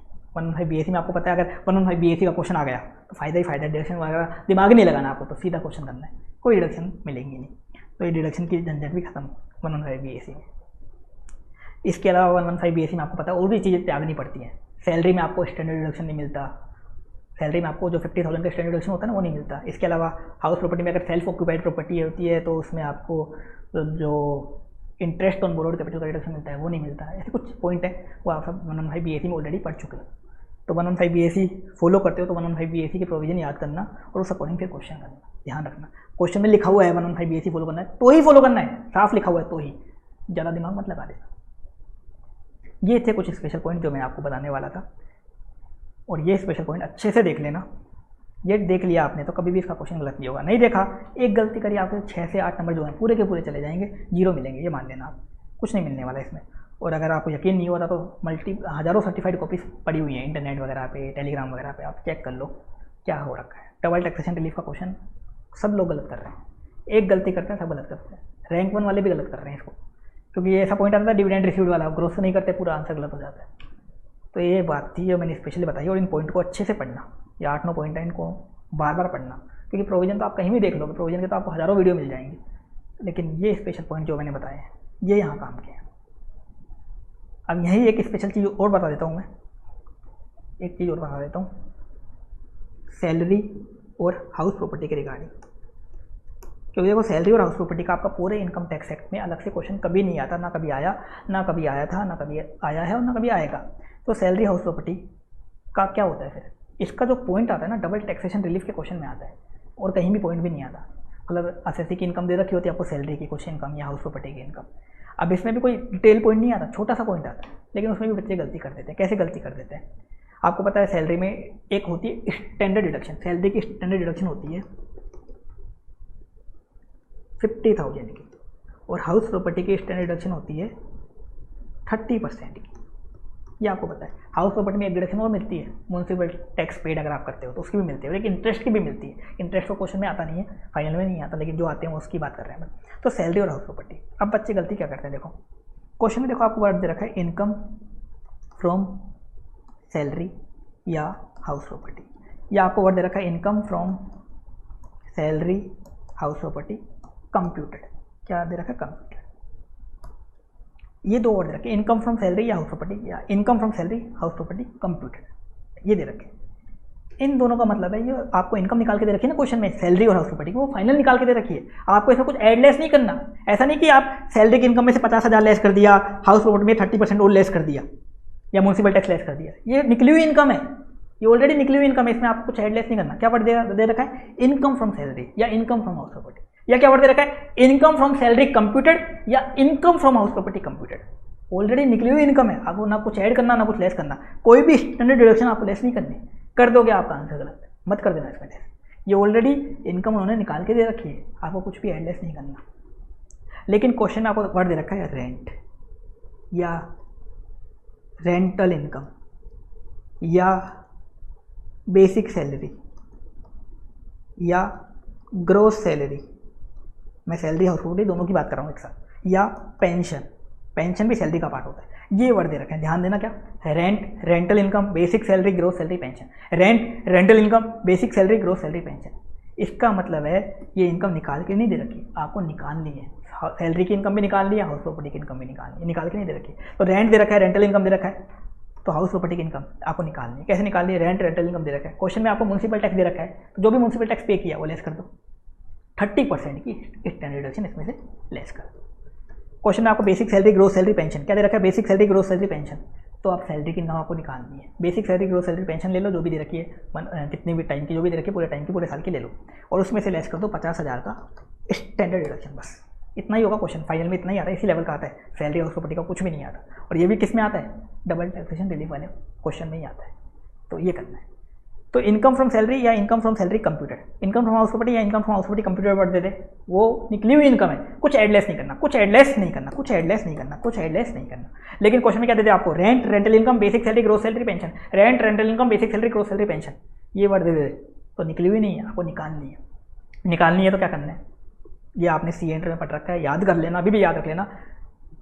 रेंट और रेंटल इनकम मतलब हाउस प्रॉपर्टी की इनकम में तो एक आपको म्यूनसिपल टैक्स पेड कर रखा है, तो उसकी डिडक्शन मिल जाएगी, पेड बेसिस में मिलती है वो भी, और 30% की ये मिल जाएगी स्टैंडर्ड डिडक्शन। और सैलरी की इनकम में basic salary, gross salary, pension ये वर्ड देगा, तो एक 50,000 की आपको स्टैंडर्ड डिडक्शन मिल जाएगी। बस इतना सा सी ए फाइनल के लिए सैलरी हाउस प्रॉपर्टी मैंने यही रिवीजन करवा दिया आपको। बाकी सैलरी हाउस प्रॉपर्टी का कोई भी प्रोविजन आपको नहीं पढ़ना, टाइम पास नहीं करना, टाइम पास मत कर देना। तो बस ये काम था, ये मैंने आपको बता दिया, ये गलती मत कर देना। एक चीज़ और है, 115 BAC SSC फॉलो करता है। देखो रेंट वाली इनकम में तो कोई दिक्कत नहीं है, रेंट, रेंटल इनकम में तो कोई दिक्कत नहीं है, आपको स्टैंडर्ड डिडक्शन मिलता है। 115 BAC फॉलो करते हो तो भी मिलता है, और म्यूनसिपल टैक्स पेड का भी मिलता है, तो भी कोई दिक्कत नहीं है, इसमें तो कोई दिक्कत नहीं है। लेकिन सैलरी में basic salary, gross salary, pension word दे रखे ना, तो आपको ये लेस नहीं करना। 115 BAC फॉलो करता है, क्योंकि 115 BAC में सैलरी का स्टैंडर्ड डिडक्शन नहीं मिलता, 115 BAC में सैलरी का स्टैंडर्ड डिडक्शन नहीं मिलता। ये एक छोटी सी बात है, ये मैं थोड़ा और डिटेल में आपको बता दिया ताकि आपकी गलती ना हो। बस ये भी ध्यान रखना, अगर 115 BAC का क्वेश्चन आ जाता है तो कुछ लोग उसमें भी सैलरी का स्टैंडर्ड डिडक्शन दे देते हैं, लेकिन 115 BAC अच्छे से पढ़ लेना, अच्छे से जो बेसिक कंसेप्ट में जो मैंने करवाया था ना, उसको 4-5 बार सुन लेना, ताकि दिमाग में इसके प्रोविजन छप जाए, ताकि इसके क्वेश्चन में गलती ना हो। बाकी मैंने आपको बता ही दिया क्या करना है, क्या कैसे करना है। अब इस चैप्टर का एक लास्ट कंसेप्ट देख लेते हैं, परमानेंट इस्टेब्लिशमेंट का। ये कंसेप्ट वैसे तो मॉड्यूल में इसी चैप्टर में दे रखा है, काम इस चैप्टर में नहीं आता, काम अपने आगे आएगा, ये इक्विलाइजेशन लेवी वाले में थोड़ा काम आएगा, इसके अलावा एनआर टैक्सेशन में भी थोड़ा बहुत काम आएगा। पेपर 7 जो आपका इलेक्टिव क्या बोलते हैं DT वाला पेपर है ना, इसमें फिर भी ज़्यादा काम का टॉपिक नहीं है, ये ओनली थ्योरेटिकल है। पेपर 6 जो इलेक्टिव होता है उसमें ज़्यादा काम का होता है, लेकिन फिर भी पढ़ना पड़ेगा क्योंकि थोड़ा बहुत तो काम आता ही है। अब परमानेंट इस्टेब्लिशमेंट क्या होता है, ये प्रैक्टिकल नॉलेज के लिए भी आपके थोड़ा बहुत काम आ जाता है। तो PE का मतलब बता रखा है बिजनेस करने का एक फिक्स प्लेस जहाँ से एंटरप्राइज के बिजनेस को होली या पार्टली कैरी किया जा सके, मतलब बिजनेस करने का एक अड्डा, बिजनेस करने का एक खोखा या अड्डा जिससे बिजनेस को कैरी किया जा सके, उसे बोलते हैं PE। PE में क्या आ जाता है, branch, office, factory, workshop, sales outlet, place of extraction of natural resource, ये सब आते हैं PE में। Branch, office, factory, workshop, sales outlet, place of extraction of natural resource, ये सब आते हैं PE में। जैसे मैं आपको एक एग्जांपल दूँ, एक पर्सन है मिस्टर सैम, मिस्टर सैम का इंडिया में ऑफिस है, मान लो ऑफिस इन इंडिया, तो ये ऑफिस मिस्टर सैम का क्या हो गया, PE। इसको क्या बोलेंगे, PE, प्यार से क्या बोलेंगे, परमानेंट इस्टेब्लिशमेंट। मिस्टर सैम की इंडिया में मान लो ब्रांच है, वो ब्रांच क्या बन जाएगी, PE। मिस्टर सैम की इंडिया में मान लो फैक्ट्री है, वो क्या बन जाएगी, PE। तो ये बन जाता है PE, मतलब बिजनेस करने का एक अड्डा बन गया मिस्टर सैम का, ये होता है PE। अब मैं एक चीज़ बताऊँ आपको, यहाँ मिस्टर सैम की जगह ले लो आप एक बार सैम लिमिटेड। तो सैम लिमिटेड का मान लो इंडिया में ऑफिस है, ब्रांच है, फैक्ट्री, ये सब तो हो गए PE। मान लो इंडिया में सैम लिमिटेड की एक कंपनी है, सैम इंडिया लिमिटेड, जो सब्सिडरी कंपनी है, या मान लो होली ओन सब्सिडरी कंपनी, क्या है, सब्सिडरी है, या होली ओन सब्सिडरी, कुछ भी बोल दो इसको, ये कंपनी है। बताओ ये है क्या PE, ये PE नहीं है। सैम इंडिया जो लिमिटेड जो है सब्सिडरी कंपनी इंडिया में, ये तो एक सेपरेट कंपनी हो गई, इसकी तो सेपरेट लीगल एंटिटी हो गई, इसकी क्या हो गई, separate legal entity. Sam India limited तो इंडिया का रेजिडेंट हो गया, सैम लिमिटेड US का है, मान लो सैम US लिमिटेड US का है, लेकिन इसकी इंडिया में एक सब्सिडरी कंपनी है सैम इंडिया लिमिटेड, तो ये PE नहीं है, ये तो एक सेपरेट हो गई, सेपरेट कंपनी हो गई, इसकी तो सेपरेट लीगल एंटिटी हो गई, सेपरेट लीगल एंटिटी हो गई इसकी तो ये तो इंडिया की रेजिडेंट हो गई, तो इसके तो ऊपर तो इंडिया के प्रोविजन अपने आप ही लग जाएंगे, इंडिया में इसकी इनकम टैक्सेबल हो जाएगी सैम इंडिया लिमिटेड तो इसकी तो सेपरेट लीगल एंटिटी हो गई, इसकी रिटर्न भी अलग जाएगी, सैम इंडिया लिमिटेड की इंडिया में रिटर्न भी अलग जाएगी। लेकिन मान लो सैम लिमिटेड जो US में है, इसका इंडिया में क्या है, ऑफिस है, ब्रांच है, फैक्ट्री, वर्कशॉप है, जो PE है, ये पी सेपरेट नहीं होता, ये कंपनी का ही पार्ट होता है। ये पी जो है इंडिया में जो सैम लिमिटेड जो यूएस की कंपनी है उसका जो ऑफिस है इंडिया में, वो ऑफिस क्या है, सैम का ही पार्ट है। सैम लिमिटेड यूएस का ही पार्ट है, सैम लिमिटेड का ही पार्ट है। इसका जो भी रिटर्न जाएगी इस नाम से जाएगी, सैम लिमिटेड यूएस के नाम से।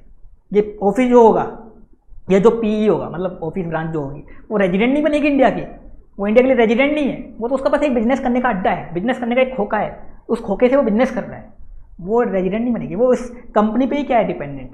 तो जो पी है वो सेपरेट नहीं होता, पी की कोई सेपरेट लीगल एंटिटी नहीं होती, पी उस कंपनी का ही पार्ट माना जाता है, और पी की पूरी इनकम उस कंपनी की इनकम होती है, और पी कोई रेजिडेंट नहीं बनता, पी उस कंपनी का पार्ट माना जाता है। तो सब्सिडरी होली और सब्सिडरी कंपनी वगैरह है वो तो सेपरेट हो जाएंगी, लेकिन अगर किसी का ब्रांच है, ऑफिस है, फैक्ट्री, वर्कशॉप है, वो सब उस कंपनी का ही पार्ट माने जाएंगे, उस फॉरेन कंपनी का ही पार्ट माने जाएंगे। ये होता है पी, बिजनेस करने का एक अड्डा। अब पी क्या काम आता है, देखो पी क्या काम आता है उसके लिए देखो, ये है DDW में क्या काम आता है। तो इंडिया के या किसी भी कंट्री के जितने भी DDW बने हुए, मतलब इंडिया वर्ल्ड में जितने भी DDW बने हुए, वर्ल्ड में जितने भी DDW बने हुए, चाहे इंडिया के बने हुए हो, चाहे यूएस के किसी के भी बने हुए हो, जितने भी डबल टैक्सेशन अवॉइडेंस एग्रीमेंट बने हुए हैं, सभी में एक बात लिखी हुई है कि पर्सन की, किसी भी पर्सन की बिजनेस इनकम के बारे में बात लिखी हुई है। किसी बात की बात कर रहे हैं, बिजनेस इनकम, बाकी इनकम की बात नहीं कर रहे, ओनली बिजनेस साइड की income, capital gain, other source, इनकी बात नहीं कर रहे, बिजनेस इनकम। किसी भी पर्सन की बिजनेस इनकम सोर्स कंट्री में तभी टैक्सेबल होगी अगर उस बंदे का सोर्स कंट्री में क्या है, पी। किसी भी पर्सन की बिजनेस इनकम सोर्स कंट्री में तभी टैक्सेबल होगी अगर सोर्स कंट्री में उस बंदे का क्या है, पी। अगर सोर्स कंट्री में पी नहीं है तो उसकी सोर्स कंट्री में टैक्सेबल होगी ही नहीं इनकम, खाली रेजिडेंट कंट्री में ही टैक्सेबल होगी। तो DTW जितने भी बने हुए हैं, सभी DTW में एक बात लिखी हुई है कि बिजनेस इनकम किसी भी पर्सन की सोर्स कंट्री में तभी टैक्सेबल होगी अगर सोर्स कंट्री में उसका पी है। अब आप बोलोगे लाइन क्या है, ऊपर से जा रही है, मैं एग्जाम्पल से समझा देता हूँ, आपको अच्छे से समझ में आ जाएगी। तो एक एग्जाम्पल लिया, मिस्टर सैम है, यूएस का रेजिडेंट है, यूएस का बंदा है, मिस्टर सैम बोल दो या सैम लिमिटेड कोई भी ले लो, यूएस का रेजिडेंट है, इंडिया यूएस का डबल टैक्सेशन अवॉइडेंस एग्रीमेंट बना हुआ है। अब मिस्टर सैम को इंडिया से इनकम हो रही है, बिजनेस की income from business in India, मतलब इनकम अर्न इन इंडिया उसको हो रही है, इंडिया से इनकम हो रही है। तो इंडिया में ये टैक्सेबल कब होगी, इंडिया में तभी टैक्सेबल होगी अगर इसका इंडिया में पी है, मिस्टर सैम का इंडिया में ऑफिस है, ब्रांच है, फैक्ट्री है, वर्कशॉप वगैरह है, तो ही टैक्सेबल होगी, तो ही टैक्सेबल होगी। अगर इंडिया में इसका पी नहीं है, इंडिया में इसका पी नहीं है तो टैक्सेबल नहीं है। तो अगर मिस्टर सैम का इंडिया में कोई पी है, मतलब बिजनेस करने का कोई अड्डा है, तो ही टैक्सेबल होगी। अगर इंडिया में टैक्सेबल है, देखो मिस्टर सैम की यूएस में तो हमेशा टैक्सेबल होगी, यूएस में तो क्या है इसका रेजिडेंस है, रेजिडेंट कंट्री में तो ग्लोबल इनकम टैक्सेबल हो जाएगी, तो मिस्टर सैम की यूएस में तो टैक्सेबल होगी, लेकिन इंडिया में कब टैक्सेबल होगी, पी है। अब इंडिया में भी टैक्सेबल होगी, यूएस में भी टैक्सेबल होगी, तो फिर कोई दिक्कत वाली बात नहीं है, इस मिस्टर सैम को रिलीफ मिल जाएगी। जो अपन ने पढ़ा था ना, एग्रीमेंट रहता है तो एग्जामिशन मेथड या टैक्स क्रेडिट मेथड के अकॉर्डिंग, एग्जामिशन या टैक्स क्रेडिट मेथड के अकॉर्डिंग रिलीफ मिल जाएगी। लेकिन मान लो मिस्टर सैम का इंडिया में पी है ही नहीं, पी है नहीं तो टैक्सेबल ही नहीं हुई, टैक्सेबल ही नहीं हुई तो डबल टैक्सेशन हो गई। एग्रीमेंट नहीं खत्म कर दिया, डबल टैक्सेशन क्यों खत्म कर दिया, इंडिया में टैक्सेबल नहीं हुई, खाली यूएस में टैक्सेबल हुई, सिंगल टैक्सेशन हुआ, बात ही खत्म। तो ये बोलता है कि किसी भी पर्सन की बिजनेस इनकम सोर्स कंट्री में तभी टैक्सेबल होगी अगर सोर्स कंट्री में जहाँ से वो इनकम अर्न कर रहा है उसको बोलते हैं सोर्स कंट्री, वहाँ उसका पीई है तो ही टैक्सेबल होगी। बिजनेस रेजिडेंट कंट्री में तो होगी टैक्सेबल, लेकिन सोर्स कंट्री में तभी टैक्सेबल होगी जब उसका पीई है, पी नहीं है तो टैक्सेबल ही नहीं होगी, बात ही भूल जाओ, कोई टैक्सेबल ही नहीं होगी। टैक्सेबल ही नहीं तो रिलीफ की बात ही नहीं होती, रिलीफ की सवाल ही नहीं उठेगा, रिलीफ का सवाल ही नहीं उठेगा। लेकिन पी है तो टैक्सेबल हो जाएगी, तो वहाँ भी टैक्सेबल, यहाँ भी टैक्सेबल, दोनों जगह टैक्सेबल, कोई दिक्कत वाली बात नहीं है, फिर बाद में रिलीफ मिल जाएगी। Exemption method, tax credit method के अकॉर्डिंग रिलीफ मिल जाएगी। ये बोलता है, ये पॉइंट ये बोलता है। अब मैं इसको आगे और समझाऊंगा इस वाले पॉइंट को। अभी एक चीज़ और बता दूं पहले, उससे पहले मैं देखो पी की जो डेफिनेशन है वो इनक्लूसिव डेफिनेशन है। पी में आपको कुछ वर्ड बता रहा है, branch, office, factory, workshop, sales outlet वगैरह वगैरह, ये तो आते ही हैं। इसके अलावा कुछ और चीज़ भी खोल देता है। मान लो कोई बंदा मिस्टर सैम है, इंडिया में मान लो एक खोखा लगा देता है और उसके थ्रू बिजनेस करता है, उस खोखे से सेल करता है। एक खोखा लगा लिया, या एक मान लो गाड़ी खड़ी कर ली और गाड़ी से सेल कर रहा है, या उस गाड़ी से सर्विस दे रहा है, या एक छोटा सा कुछ भी लगा देते ना अपन, ठेला लगा लिया, मान लो ठेला लगा लिया उसने, वो ठेले से वो सेल कर रहा है या ठेले से सर्विस दे रहा है ठेले लगा के, तो वो भी क्या बन जाएगा, पी बन जाएगा। तो ये इंक्लूसिव डेफिनेशन है। ऐसा नहीं कि ऑफिस खोलना पड़ेगा, उसको एक सुंदर सा ऑफिस बनाना पड़ेगा, ऐसी कोई जरूरत नहीं है। एक ठेला लगा लेगा ना वहाँ पे, या खोखा सा लगा लेगा छोटा सा, वो भी क्या बन जाएगा, पी बन जाएगा, वो भी पी बन जाएगा। और उस खोखे से वो सेल करेगा या सर्विस देगा तो वो बन जाएगा पी। अब इसका लॉजिक क्या है, क्या है पी वगैरह, क्या लॉजिक है, तो देखो ये कैसे समझ में आएगा। इसके लिए मैं एक वर्ड लेता हूँ। देखो दो वर्ड होते हैं, एक होता है बिजनेस विद और एक होता है बिजनेस इन। बिजनेस विद और बिजनेस इन कैसे समझ में आया, देखो अभी आप कोई एक एग्जांपल लेता हूँ मैं पहले, मिस्टर सैम का एग्जांपल लेता हूँ, जो कौन है, नॉन रेजिडेंट है, इंडिया के लिए क्या है, नॉन रेजिडेंट है, बिजनेस विथ इंडिया करता है या तो ये, या बिजनेस इन इंडिया करता है। अगर मिस्टर सैम जो नॉन रेजिडेंट है वो बिजनेस विथ इंडिया करता है, मतलब इंडिया के साथ बिजनेस करता है, तो क्या होगा, बिजनेस विथ इंडिया करता है तो not taxable in India. Mister Sam जो यूएस का बंदा है, मान लो, ये बिजनेस विथ इंडिया करता है तो ये इंडिया में टैक्सेबल नहीं होता। बिजनेस विथ करता है, बिजनेस विथ मतलब इंडिया में मिस्टर सैम क्या करता है, एक्सपोर्ट वगैरह करता है। मिस्टर सैम मान लो मोबाइल सेल करता है और इंडिया में मोबाइल एक्सपोर्ट कर रहा है, वो इंडिया में उसको कोई ऑफिस वगैरह नहीं है, ऑफिस वगैरह ब्रांच वगैरह कुछ भी नहीं है, इंडिया में बस वो यूएस में बैठा बैठा मोबाइल एक्सपोर्ट करता है। तो एक्सपोर्ट से जो इनकम होगी वो उसकी यूएस में ही टैक्सेबल होगी, इंडिया में टैक्सेबल नहीं होगी, इंडिया में उसकी इनकम टैक्सेबल नहीं होगी। ये हो गया बिजनेस विथ, क्या हो गया, बिजनेस विथ, ये क्या हो गया, बिजनेस विथ, इंडिया में उसकी इनकम टैक्सेबल नहीं होगी क्योंकि उसको कोई पी नहीं है। लेकिन एक होता है business in India, Sam limited क्या करता है, बिजनेस विथ नहीं करता, सैम लिमिटेड एक्सपोर्ट वगैरह नहीं करता। सैम लिमिटेड जो मिस्टर सैम है, मिस्टर सैम इंडिया में आके इंडिया के रिसोर्स यूज़ करता है, बिजनेस इन मतलब इंडिया में वो पी खोल के बिजनेस करता है। बिजनेस इन इंडिया मतलब इंडिया में पी खोल के मतलब ब्रांच खोल के या ऑफिस खोल के या फैक्ट्री वगैरह खोल के उस ब्रांच ऑफिस से सेल करता है, उस ब्रांच ऑफिस वगैरह से, फैक्ट्री वगैरह से सेल करता है, मतलब पी से सेल करता है, इंडिया के रिसोर्स यूज़ कर रहा है वो, तो क्या हो जाएगा, तो वो टैक्सेबल हो जाएगा, तो वो हो जाएगी टैक्सेबल इन इंडिया, ये मतलब है। तो बिजनेस विथ करना कभी भी टैक्सेबल नहीं होता। मतलब अगर आप एक्सपोर्ट करते हो, सैम है यूएस का, वो इंडिया में एक्सपोर्ट करता है, तो वो एक्सपोर्ट इंडिया में कभी भी टैक्सेबल नहीं होता। उस एक्सपोर्ट की इनकम पे सैम को इंडिया में टैक्सेबल नहीं करना, उसको इंडिया में टैक्स नहीं देना, उसको यूएस में ही टैक्स देना है बस। लेकिन सैम क्या करता है, यूएस का रेजिडेंट है, इंडिया में अपना ऑफिस खोल लेता है, ब्रांच खोल लेता है, ऑफिस ब्रांच वगैरह खोल लेता है, मतलब एक खोखा लगा लेता है, एक ठेला लगा लेता है, उस ठेले से सेल करता है, या उस ठेले से सप्लाई करता है सर्विस। तो फिर वो क्या होगा, आप इंडिया के रिसोर्स यूज़ कर रहे हो, आपको इंडिया में भी क्या करना पड़ेगा, सोर्स कंट्री में भी आपको टैक्स देना पड़ेगा, तो टैक्सेबल हो जाती है। उल्टा एग्जांपल भी ले सकते हो, जैसे मान लो मेरी क्लासेस है A1 क्लासेस, तो अब देखो इसके भी मैं इसके एग्जांपल लेता हूँ। इंडिया का रेजिडेंट हो गया मैं। अब मान लो मैं क्या करता हूँ, बिजनेस विथ नेपाल, और एक ले लेता हूँ मैं बिजनेस इन नेपाल। मैं क्या करता हूँ, मान लो मेरी जो पेन ड्राइव है क्लासेस की, वो मैं नेपाल में एक्सपोर्ट करता हूँ। नेपाल में भी आपका इंस्टीट्यूट का कोर्स है, तो नेपाल में मेरी पेन ड्राइव क्या करता हूँ, एक्सपोर्ट करता हूँ। नेपाल में मेरी पेन ड्राइव एक्सपोर्ट करता हूँ। तो नेपाल में पेन ड्राइव एक्सपोर्ट करता हूँ, तो मेरी जो इनकम होगी क्लास सेल करने से जो इनकम होगी वो खाली इंडिया में टैक्सेबल होगी। इंडिया में क्या होगी, वो टैक्सेबल होगी, नेपाल में टैक्सेबल नहीं होगी। क्या हो गया, वो बिजनेस विथ नेपाल हो गया। तो मैं एक्सपोर्ट करता हूँ, तो बिजनेस विथ नेपाल हो गया, वो टैक्सेबल नहीं होगा, बात खत्म। लेकिन मैं क्या करता हूँ, मैं मेरी क्लासेस का एक ऑफिस खोल लेता हूँ नेपाल में क्या कर लेता हूँ, मैं ऑफिस खोल लेता हूँ, या एक मेरी ब्रांच खोल लेता हूँ नेपाल में ऑफिस खोल लेता हूँ, या मेरी ब्रांच वगैरह मैं वहाँ खोल लेता हूँ, ऑफिस या ब्रांच वगैरह खोल लेता हूँ, और इसके थ्रू मैं उस ऑफिस के थ्रू वहाँ सेल करता हूँ। मैंने नेपाल में पेन ड्राइव एक्सपोर्ट नहीं करी, मैंने नेपाल में एक ऑफिस खोला, एक ब्रांच खोला, और उस ऑफिस या ब्रांच के थ्रू मैं पेन ड्राइव सेल कर रहा हूँ, उस ऑफिस या ब्रांच के थ्रू पेन ड्राइव सेल कर रहा हूँ, या गूगल ड्राइव सेल कर रहा हूँ, उस ऑफिस या ब्रांच के थ्रू। तो क्या हो गया, मेरा वहाँ पी हो गया, और इनकम क्या हो जाएगी, टैक्सेबल हो जाएगी। इनकम क्या हो जाएगी, टैक्सेबल हो जाएगी। ये कंसेप्ट था, ये पी का कंसेप्ट है। तो इनकम कब टैक्सेबल होती है, बिजनेस इनकम। किसकी बात हो रही है, बिजनेस इनकम। जब आपका वहाँ पी हो, मतलब आप उस कंट्री के सोर्स यूज़ कर रहे हो, तब वो बनती है इनकम इन दैट कंट्री।